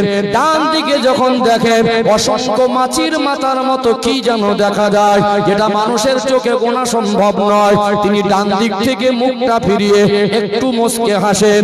আবার বাম দিকে একবার দেখেন, বাম দিক থেকে মুখটা ফিরিয়ে মনটা খারাপ করেন। আল্লাহ নবী জিজ্ঞাসা করলেন, ইয়া কি জিবরাইল, ও ভাই জিবরাইল, এই ডান দিকে মাছির মাথার মতো অসংখ্য কি দেখা যায়? এদিকে আদম আলাইহিস সালাম দেখে তিনি আনন্দিত হন, আর বাম দিকে কি দেখা যায়? এদিকে দেখার পরে তিনি বিষণ্ণ হন, তার মন খারাপ হয়ে যায়। ওই সময় বললেন, এগুলো হলো আদম সন্তানের রূহের একটা অবস্থান। যারা জান্নাতি হবে আল্লাহ তাদের ডান দিকে স্থান দিয়েছেন, যারা জাহান্নামী হবে আল্লাহ তাদের বাম দিকে স্থান দিয়েছেন। জান্নাতীদের দেখে তিনি আনন্দিত হন, আর জাহান্নামীদের দেখে তিনি মন খারাপ করেন। প্রথম আসমান থেকে দ্বিতীয় আসমানে গেলেন, দরজার ধারে দাঁড়িয়ে দরজার দ্বার রক্ষী ফেরেশতাকে বললেন, দরজা খুলে দেন। আল্লাহ নবীর শুভাগমনের কথা শুনে দরজা খুলে দেওয়া হলো। দ্বিতীয় আসমানে দুইজন নবীর সঙ্গে দেখা হলো। একজন নবী হলেন হযরত ঈসা আলাইহিস সালাম, আর একজন নবী হলেন হযরত ইয়াহইয়া আলাইহিস সালাম। ওখানে নবী আমার সালাম কালাম করলেন, ওখান থেকে চলে গেলেন তৃতীয় আসমানে। একজন নবীর সঙ্গে দেখা হলো, ওই নবীর নাম হলো হযরত নবী ইউসুফ আলাইহিস সালাম। সালাম কালাম হলো, আল্লাহ নবী ওখান থেকে চলে গেলেন। এক আসমান থেকে আর একটা আসমানের দূরত্ব দুনিয়ার 500 কিলোমিটার, দুনিয়ার 500 বছরের রাস্তার সমান, দুনিয়ার 500 বছরের রাস্তার সমান। চতুর্থ আসমানে গেলেন, একজন নবীর সঙ্গে দেখা হলো, ওই নবীর নাম হলো হযরত নবী ইদ্রিস আলাইহিস সালাম। পঞ্চম আসমানে গেলেন, দরজা খুলে দেওয়া হলো, একজন নবীর সঙ্গে দেখা হলো, ওই নবীর নাম হলো হযরত নবী হারুন আলাইহিস সালাম। 6 নম্বর অর্থাৎ ষষ্ঠ আসমানে গেলেন, দরজা খুলে দেওয়া হলো, একজন নবীর সঙ্গে দেখা হলো, ওই নবীর নাম হলো হযরত নবী মূসা আলাইহিস সালাম। সপ্তম আসমানে গেলেন, গিয়ে একজন নবীর সঙ্গে দেখা হলো, ওই নবী হলেন হযরত নবী ইব্রাহিম আলাইহিস সালাম। তিনি বাইতুল মামুরের গায়ে টেক লাগিয়ে হেলান দিয়ে বসে আছেন, আর তানার চতুর্দিকে ছোট ছোট বাচ্চাগুলা খেলা করে। এখন বাইতুল মামুর কি একটু জানতে মন চায় কি চায় না? বাইতুল মামুর আল্লাহর কাবা ঘর যেখানে, ঠিক ওই সোজাসুজি সপ্তম আসমানের উপর একটা মসজিদ, যে মসজিদে আল্লাহর ফারিস্তারা ইবাদত করে। কিতাব এসেছে ওই বাইতুল মামুরের 70,000 ফারিস্তা একবার জামাতে নামাজ পড়ে 2 রাকাত। ওই যে বেরিয়ে যাবে কিয়ামত পর্যন্ত ওদের আর সুযোগ হবে না, একবার নামাজ পড়ার সুযোগ পাবে। অগণিত কোটি কোটি অসংখ্য আল্লাহ ফারিস্তা মণ্ডলীকে সৃষ্টি করেছেন না করেননি? ইউসাব্বিহু লিল্লাহি মা ফিস সামাওয়াতি ওয়াল আরদ, সাত আসমান জমিনে যা কিছু আছে সব আল্লাহর প্রশংসা করে, শুধু মানুষ্য জাতি আল্লাহকে ভুলে যায়। আল্লাহ 5 বার ডাকে, আমরা একবারও যাই না। অনেকে একটু খৈনি খায়, দেখবেন তাদের মনে করে দিতে হবে না, টাইম মতো পাবে না বলে গাড়িতে করে নিয়ে ঘরে। আল্লাহ 5 বার ডেকেছে, কানে আওয়াজ এসেছে আযানের আওয়াজ, মসজিদে যাই না, খাচ্ছে আছে না? নেই আছে না? অনেকে বিড়ি খায়, এখন পয়সা হয়ে গেলে আবার সিগারেট খায়। আগে মানুষ আযানের সময় কথা বন্ধ করতে, এখন একটু বিয়াদবির মাত্রা বেড়ে গেছে। কি গো, রাগ করছেন নাকি? আগে আযান হলে বাড়িতে পরিবেশ ছিল, কথা বন্ধ হতো, গার্জেনদের শাসন ছিল, বাচ্চারা বই পড়তে বসলেও না বলতে এই আযান হচ্ছে মুখ বন্ধ করো। এখন আযান হয় সিরিয়াল খতম, বন্ধ হয় না। আমাদের চাচি ভাবিরা হ্যাবিট হয়ে গেছে। এখন আযান হলে বিড়ি টানা সিগারেট টানা বন্ধ হয় না, এখন আযান হলে কথা বন্ধ হয় না, গালাগালি বন্ধ হয় না, ঝগড়া বন্ধ হয় না। আর আমরা শুধু বলছি মুসলমান বিপদে আছে। আল্লাহ ডাক আমাদের কানে যায় না, ঝগড়ায় বেঁধে থাকি। আল্লাহ ডাক কানে আসার পরে মসজিদে যেতে পারি না, আমরা তখন বসে বসে খৈনি ডলি। আল্লাহ ডাক কানে আসে, তখন আমাদের কানের মধ্যে ওর গুরুত্ব বাড়ে না, তখন মোবাইলে নেট খুলে বসে বসে ওই নাটক সিনেমা দেখি। রহমত হবে না গজব হবে? ডাক করছেন নাকি? কথাগুলো বাস্তব না অবাস্তব? বাবজিরা ভাইরা, আমরা মানুষ, আল্লাহ ডেকেছেন সপ্তাহে 535 বার, একবারও যায়নি। বিপদে পড়ে বলে আল্লাহ বাঁচাও, বিপদে পড়লে আল্লাহ বাঁচাও। আল্লাহ কত দয়াশীল, আমাদেরকে এখনো পর্যন্ত সুস্থ রেখেছেন, ভালো রেখেছেন, বাঁচিয়ে রেখেছেন, তার যে আমি আমত খাচ্ছি। আল্লাহ চাইলে আল্লাহ আমাদেরকে না খাইয়ে মেরে দিতে পারতেন। কথা ঠিক না বেঠিক? মানুষ আমরা বাদে আল্লাহ সৃষ্টি, আল্লাহকে ভুলে না, আমরা ভুলে থাকি, কিন্তু আল্লাহকে ভুলে না। আল্লাহ সব থেকে মানুষের জাতির সম্মান বেশি দিয়েছেন, এই জন্য তো আল্লাহ জান্নাত আর জাহান্নাম তৈরি করে। তোমাদের সবকিছু নিয়ে আমার দিলাম, মন চায় একটা জ্যান্ত মুরগি জবাই করে খেয়ে নিচ্ছে, ঠিক গো? তোমার জন্য আল্লাহ হালাল করেছে। মন চাইছে একটা বড় মাছ ধরে চড়ে বেড়াচ্ছিল, ঘুরে বেড়াচ্ছিল, ওকে ধরে ওকে জবাই করে খেয়ে নিচ্ছে। আল্লাহ সবকিছু নিয়ামত আমাদের দিলেন, আর আমরা আল্লাহর কথাটা ভুলে আছি। ও ভাই জানেরা, হাওড়া জেলার সোনার মানিক যুবকেরা, আব্বারা মায়েরা, বাইতুল মামুর ওটা হলো একটি মসজিদ, আল্লাহর কাবা ঘর, যেখানে কাবা ঘরের সোজাসুজি সপ্তম আসমানে ওই বাইতুল মামুরে 70,000 ফেরেশতা একসঙ্গে জামাত করে নামাজ পড়ে। ওরা বেরিয়ে যাবে আবার 70,000, ওরা বেরিয়ে যাবে আবার 70,000। কিয়ামত পর্যন্ত একবার যে সুযোগ পাবে, দ্বিতীয়বার পাবে না। তাহলে আল্লাহর ফেরেশতার সংখ্যা অগণিত আছে না নেই? আছে না নেই? দুনিয়ার সব মানুষ যদি আল্লাহকে আল্লাহ বলে না ডাকে, আল্লাহর কোনো ক্ষতি হবে না, বরং তার আখিরাত সে বরবাদ করবে। আমার আল্লাহর সৃষ্টি আল্লাহকে ডাকে কি ডাকে না? ডাকে কি ডাকে না? আল্লাহ নবী ইব্রাহিম আলাইহিস সালাম ওই বাইতুল মামুরে হেলান দিয়ে বসা ছিলেন। ইব্রাহিম আলাইহিস সালামকে দেখলেন ছোট ছোট বাচ্চাগুলোকে নিয়ে খেলা করে। নবী আমার জিজ্ঞাসা করলেন, ইয়া আখি জিবরাইল, ও ভাই জিবরাইল, এই ছোট ছোট বাচ্চাগুলা কারা? বললেন, ইয়া রাসূলুল্লাহ, এই ছোট ছোট বাচ্চাগুলা আল্লাহ দয়াময় নিষ্পাপ অবস্থায় যাদেরকে দুনিয়া থেকে ডেকে নিয়েছেন, যাদের কোনো বিচার হবে না, যাদের কোনো হিসাব হবে না, বেহিসাব যারা জান্নাতে যাবে, এই ছোট ছোট বাচ্চাগুলা এরা হলো সেই বাচ্চা যারা পুকুরে ডুবে মারা যায়, যারা পানিতে ডুবে মারা যায়, আগুনে পুড়ে মারা যায়, অ্যাক্সিডেন্টে মারা যায়, অনাকাঙ্ক্ষিত অবস্থায় আল্লাহ কিছু নিষ্পাপ বাচ্চাকে ডেকে নেন। আল্লাহ সিদ্ধান্ত, বাবা মার মন মানে না, তারপরেও আল্লাহর নিয়ামত দিয়ে তিনি নিয়ে নিতে পারেন কি পারেন না? আল্লাহ পাক ওই সমস্ত বাচ্চাগুলোকে নিয়ে ইব্রাহিম আলাইহিস সালামের কাছে দিয়ে দেন। বাচ্চাগুলা খেলা করে, আব্বার কথা মনে পড়ে যায়, মায়ের কথা মনে পড়ে যায়। ওই সময় ছোট ছোট বাচ্চাগুলা তারা ছুটোছুটি করে, সামনে পড়ে যায় নবী ইব্রাহিম আলাইহিস সালাম। ইব্রাহিম আলাইহিস সালামের দেখার পরে আব্বা মায়ের কথাটা ভুলে যায়। বাবা মার জন্য একটা সান্ত্বনা হাদিস শরীফ এসেছে, আল্লাহ নবী বললেন যারা ছোট বাচ্চাকে হারিয়েছেন, ছোট অবস্থা আল্লাহ পাক তাদের সন্তানকে ডেকে নিয়েছেন হাসরের ময়দানে, এদের হিসাব হবে না, বরং আল্লাহ এদেরকে সুপারিশের অনুমতি দেবেন। বাবা মা যদি সুপারিশি পাওয়ার যোগ্যতা অর্জন করে, বাবা মার জন্য ছোট ছোট বাচ্চারা সুপারিশ করবে।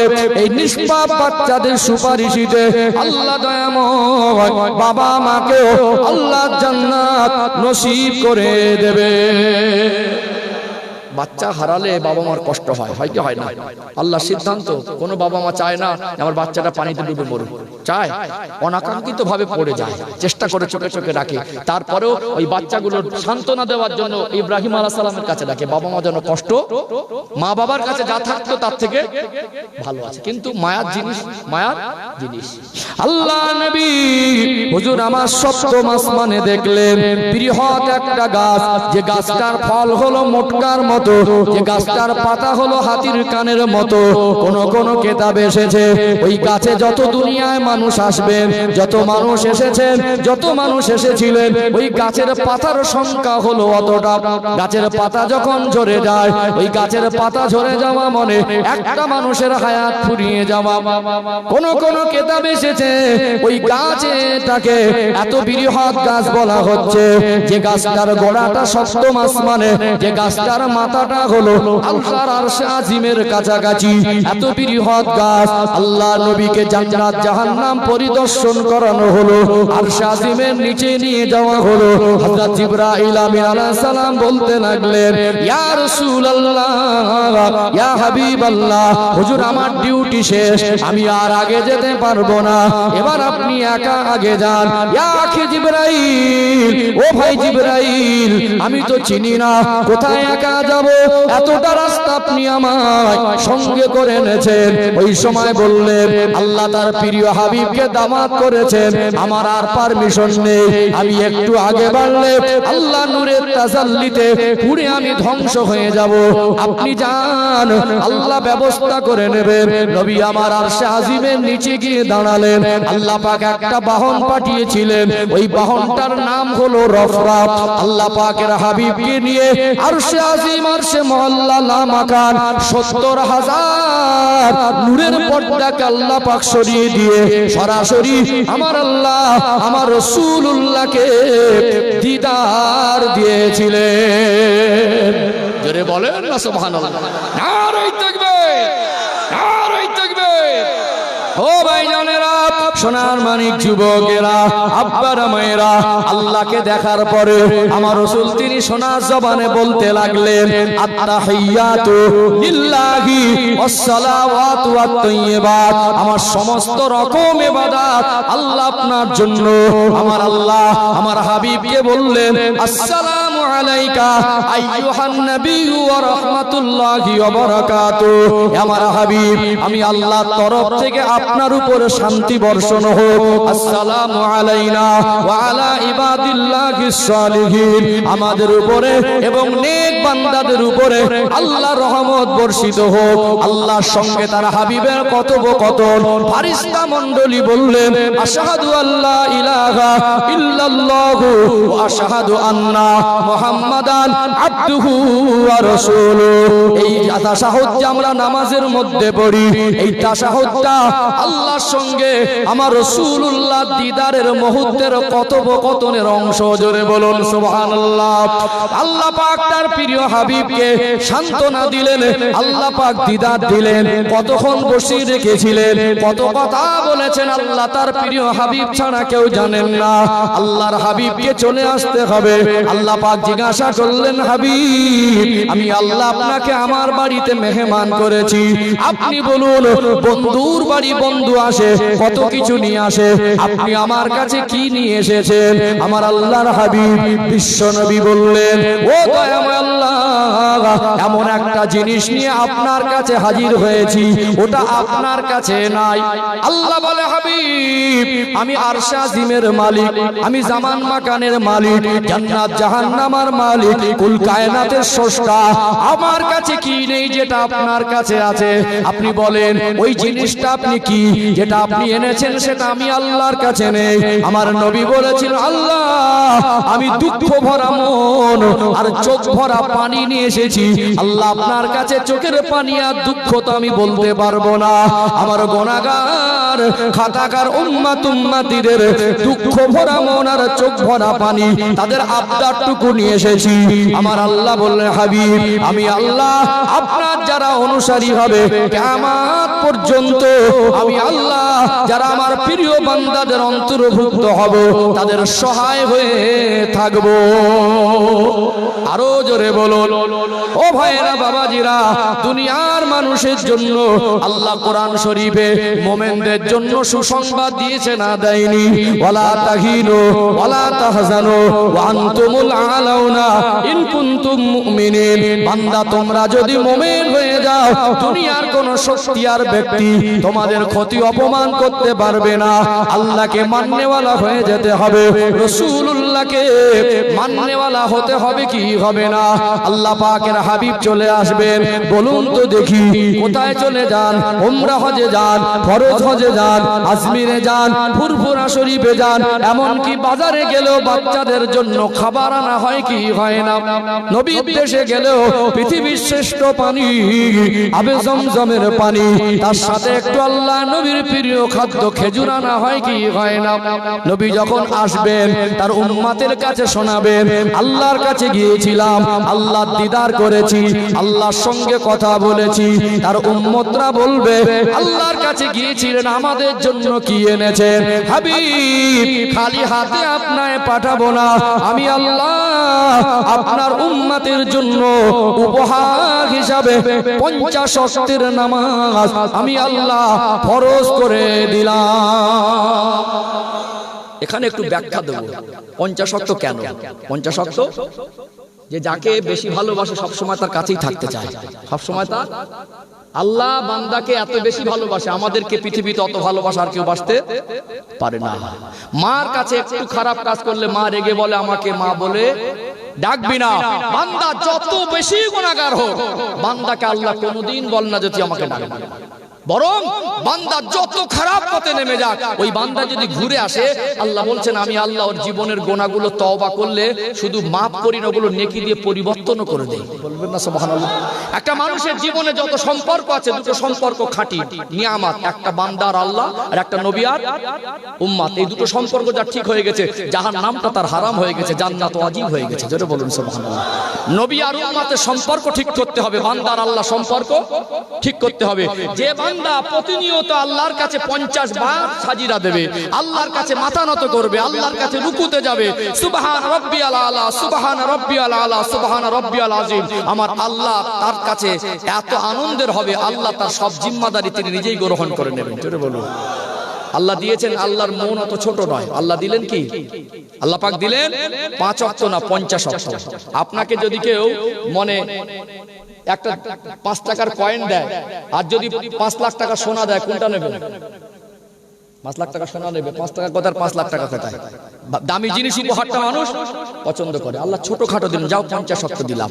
50 বার যদি সৃষ্টিকর্তার সঙ্গে স্রষ্টার আর সৃষ্টি যদি মানে দেখা হয়, কথা হয়, অতএব রুকু আর সিজদায় গেলে যে আমল এত কাছাকাছি হয় আল্লাহর বান্দা, দুটো আমল, একটা রুকু আর একটা সিজদা, থেকে আর কাছাকাছি কোন আমলে হওয়া যায় না। খুশি মনে চলে আসছিলেন আমার নবী ওই ষষ্ঠ আসমানে মুসা আলাইহিস সালামের কাছে আসার পরে তিনি নবীকে থামালেন। কেন? এই চোখ দিয়ে আল্লাহকে দেখবে বলেছিলেন মুসা আলাইহিস সালাম। আল্লাহকে বলেছেন, আল্লাহ আমি আপনাকে দেখবো।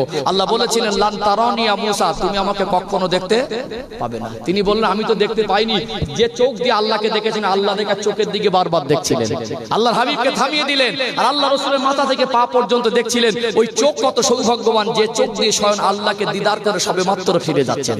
বলে, আপনি কি নিয়ে যাচ্ছেন? আপনার উম্মতের জন্য আল্লাহ কি দিয়েছেন? বলে, আমাকে তুর পাহাড়ে 2 ওয়াক্ত নামাজ দিয়েছে, আমার উম্মতরা ঠিকমতো পালন করতে পারে নাই। নবীর মুখে যখন শুনলেন যে 50 ওয়াক্ত নামাজ দিয়েছেন, মুসা আলাইহিস সালাম বললেন আপনি খবরদার চলে যাবেন না, আপনি আল্লাহর কাছে গিয়ে কমিয়ে আনুন, আপনার উম্মতরা দুর্বল হবে, 50 ওয়াক্ত পড়তে পারবে না।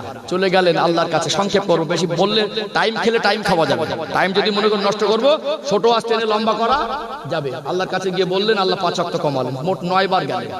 5 ওয়াক্ত নিয়ে ফিরে আসছেন। মুসা আলাইহিস সালাম আবার বললেন আরেকটু কমিয়ে আনেন। আল্লাহর হাবিব বলেছিলেন আমি আর আল্লাহর কাছে যেতে পারবো না। ফিরে আসছেন, আল্লাহ বললেন হাবিব আমি আল্লাহর ওয়াদা দিয়েছি 50 ওয়াক্ত পড়লে যে খুশি হতাম, আপনার উম্মতগুলো যদি 5 ওয়াক্ত পড়ে আমি আল্লাহ ওই খুশি হয়ে যাব। জোরে বলো 50 ওয়াক্তের বিনিময়ে আমি আল্লাহ যা দিতাম 5 ওয়াক্ত যদি পড়ে আমি আল্লাহ ওটাই দেব। জোরে বলবেন না? আমার হাবিব 5 ওয়াক্ত নামাজ আমাদের জন্য উপহার নিয়ে এসেছেন। এই নামাজ কেন দরকার? আনতা আবুদাল্লাহ কান্নাকা তারাহু ফাইন লাম তাকুন তারাহু ফাইন্নাহু ইয়ারাকা। নবী বলছেন যখন নামাজে দাঁড়াবে মনে করবেন আমি আল্লাহকে দেখছি। এইটুকু তোমার যাতে যে অসম্ভব মনে হয়, মনে করবেন আল্লাহ আমাকে দেখছে। একটু ক্লিয়ার করি আপনাদের, একটা অন্ধ মানুষ চোখে কিছু দেখতে পায় না। আচ্ছা বলুন, একটা গ্রামের অন্ধ মানুষ, সে জানে আমার গ্রামে একজন উদার মনে ধনী ব্যক্তি আছে, তার কাছে যখন বিপদে পড়ে যায় সে সাহায্য করে। কি করে? ও একজনের সাথে ধরে একটা ছোট ভ্যানে বসে রয়েছে, ঠেলা ভ্যানে, একজন ঠেলে ঠেলে নিয়ে যাচ্ছে। একজন জিজ্ঞাসা করলো, তার খুব পোলস লোক আত্মীয়, বললো ভাই কোথায় যাচ্ছে? বললো অমুক লোকের সঙ্গে দেখা করতে যাচ্ছে। কি করতে যাচ্ছে? আমার বিপদ হলে কিছু দেয়। আসলে ও দেখা করতে যাচ্ছে, এ তোকে দেখতে পাবে না, কিন্তু যার সঙ্গে দেখা করতে যাচ্ছে ও তোকে দেখতে পাবে। আমরা যদি আল্লাহকে সরাসরি দেখার মতো সেই যোগ্যতা বা সেই রকম বৈশিষ্ট্য আমাদের ভিতরে না থাকে, এতটুকু কনফার্ম হতে হবে আল্লাহ তিনি আমাকে দেখছেন। একটা মানুষ যখন প্রতিনিয়ত 5 বার আল্লাহর সামনে দাঁড়াবে, আল্লাহর সামনে হাজিরা দেবে, তার ভিতরে কোনো রকম খারাপই জায়গা পেতে পারে না। আল্লাহ কোরআন শরীফে বলছেন ইন্নাস সালাতা তানহা আনিল ফাহশাই ওয়াল মুনকার, নিশ্চয়ই নামাজ মানুষকে সমস্ত রকম খারাপ কাজ থেকে দূরে রাখে। জোরে বলুন সুবহানাল্লাহ। সমাজে কিছু মানুষ আছে, তাদেরকে যদি বলা নামাজ পড়ো, বলে আগে ভালো হয় তারপর নামাজ পড়বো। আল্লাহর হুকুমের বিরুদ্ধে চলে গেল। আল্লাহ বলছেন তুমি নামাজ ধরো, নামাজ তোমাকে পবিত্র করে দেবে, নামাজি হয়ে যাও, নামাজ তোমার জীবনকে পবিত্র রেখে দেবে। আর এ বলছে আমি ভালো হয় তারপরে নামাজ পড়বো। বুঝদার বেশি, বুঝদার। আবার কিছু কিছু মানুষ আছে বলে নামাজ পড়িনি তো কি হচ্ছে, ইমান ঠিক আছে। ইমান তোমার বাপের ঘরের সম্পদ নাকি? গাছ জোরে বলবো ইমান ঠিক আছে হবে? কিছু মানুষ আছে বলে নামাজ পড়িনি তো কি হচ্ছে, ইমান ঠিক আছে। ইমান কি নিজের ইচ্ছা মতো চলে নাকি? এই কথাগুলো বলবেন না। যার ইমান আছে ওই কথাটা বলবেন। ওই কথাটা বলার কারণে আল্লাহ সন্তুষ্ট হয়ে যাবে। যে আমি নামাজ পড়িনি তো কি হয়, তার মানে বোঝাতে চাইছেন নামাজ না পড়লেও ইমান ঠিক থাকে। নামাজ না পড়লেও, নবী বলছেন একজন মুমিন আর একজন কাফেরের মধ্যে পার্থক্য নামাজ। আর ও বলছে নামাজ পড়িনি তো কিছু ইমান ঠিক আছে, তার মানে বলতে চাইছে আমার সিদ্ধান্তটা ঠিক। এতে ইমান চলে যাওয়ার আশঙ্কা আছে। কথা কি বুঝতে পেরেছেন? পড়তে পারেন না, অপরাধী দোষী অনুতপ্ত হন, আল্লাহর কাছে কান্নাকাটি করেন, আল্লাহ নামাজ পড়ার তৌফিক দেন। পড়বো, গুনাহগার, ক্ষমা চাইবো, কাঁদবো, তওবা করবো, ফিরে আসবো। আবার নামাজ পড়িনি, আবার জোর গলায় বলছি নামাজ পড়িনি তো কি আছে, ইমান ঠিক আছে। এই কথা কোনোদিন কেউ যেন খবরদার বলবেন না।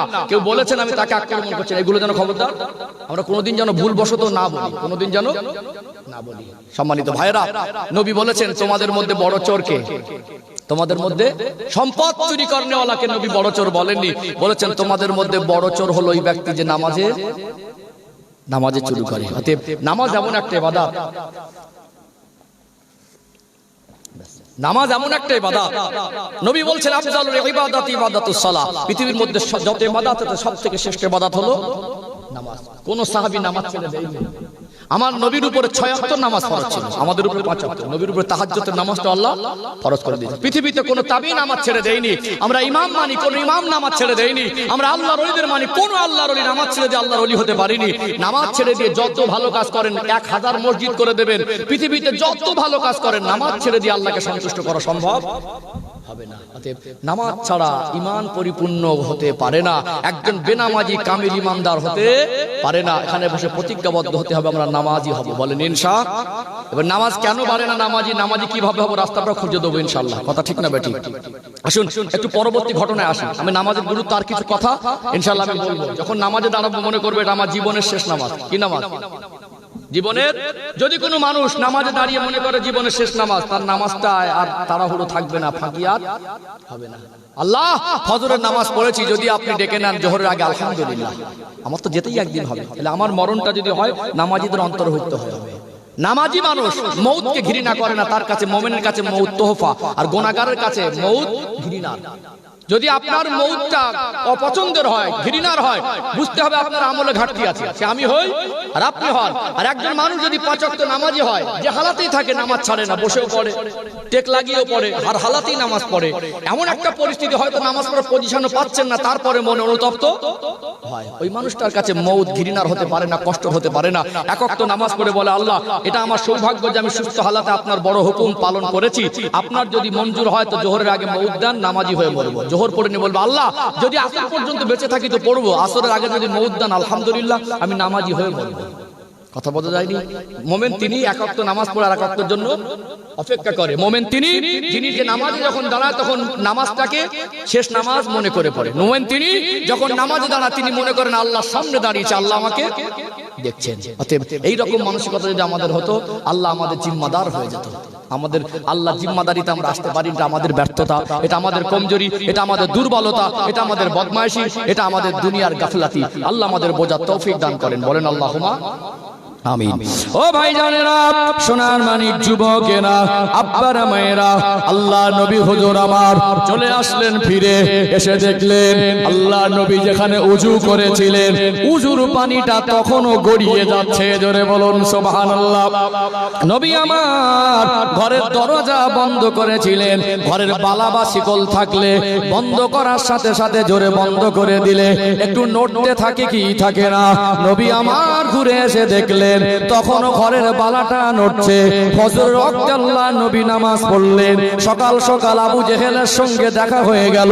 আবু জেহেল বলল, ও মুহাম্মদ, বলুন সাল্লাল্লাহু আলাইহি ওয়াসাল্লাম, প্রতিদিন তো তুমি নতুন নতুন কথা শোনাও, আজকে বলো বলো তোমার কাছে কি নতুন কোনো গল্প আছে? আল্লাহ নবী হুজুর আমার মেরাজের ঘটনা যখন বর্ণনা দিলেন, আবু জেহেল শুনে ওর অবাক হয়ে গেল। আবু জেহেল অবাক হয়ে বলতে লাগলো, এমন অবিশ্বাস্য ঘটনা কোনোদিন বিশ্বাস করা যায় না। আস্তে আস্তে আগে বাড়ছেন, মানুষকে ভুল বোঝাবে। এই সময় হযরত আবু বকর সিদ্দিক রাদিয়াল্লাহু আনহুর সঙ্গে দেখা। আবু বকর, তোমাদের নবী রাতের বেলা কি গল্প বানিয়েছে তুমি কি শুনেছো? আবু জেহেলকে আবু বকর সিদ্দিক রাদিয়াল্লাহু আনহু জিজ্ঞাসা করলেন, কি গল্প? মেরাজের বর্ণনা। আল্লাহ নবী যেটা বলেছেন আবু জেহেল ওটা হযরত আবু বকর সিদ্দিক রাদিয়াল্লাহু আনহুকে শোনালে আবু বকর সিদ্দিক রাদিয়াল্লাহু আনহু বললেন, এ আবু জেহেল, আল্লাহ নবী যদি এইভাবে বলে থাকে, আমি আবু বকর আল্লাহ নবীর ওই কথার উপরে সর্বপ্রথম বিশ্বাস স্থাপন করলাম, ঈমান আনলাম। আল্লাহ পাক খুশি হয়ে, আবু বকরের আগে কিন্তু আবু বকর সিদ্দিক ছিল না, আল্লাহ দয়াময় খুশি হয়ে হযরত আবু বকর সিদ্দিক রাদিয়াল্লাহু আনহুকে সিদ্দিক উপাধি দিয়েছিলেন। যারা বলেন না সুবহানাল্লাহ। আবু জেহেল ঘুরিয়ে প্রশ্ন করছে যে আবু বকরকে বলার পরে আবু বকর সিদ্দিক তো এক কথায় বিশ্বাস করছে, তাহলে মানুষকে বোঝাবো, ভুল বোঝাবো কি করে? গিয়ে আল্লাহ নবীর কাছে জিজ্ঞাসা করছে, সত্যি যদি তুমি নামাজ পড়ে থাকো বাইতুল মুকাদ্দাসে দরজা জানালা কটা বলো তো? আচ্ছা, কেউ নামাজ পড়ে দরজা জানালা গুনতে পারে? তুমি তো নামাজ পড়েছে।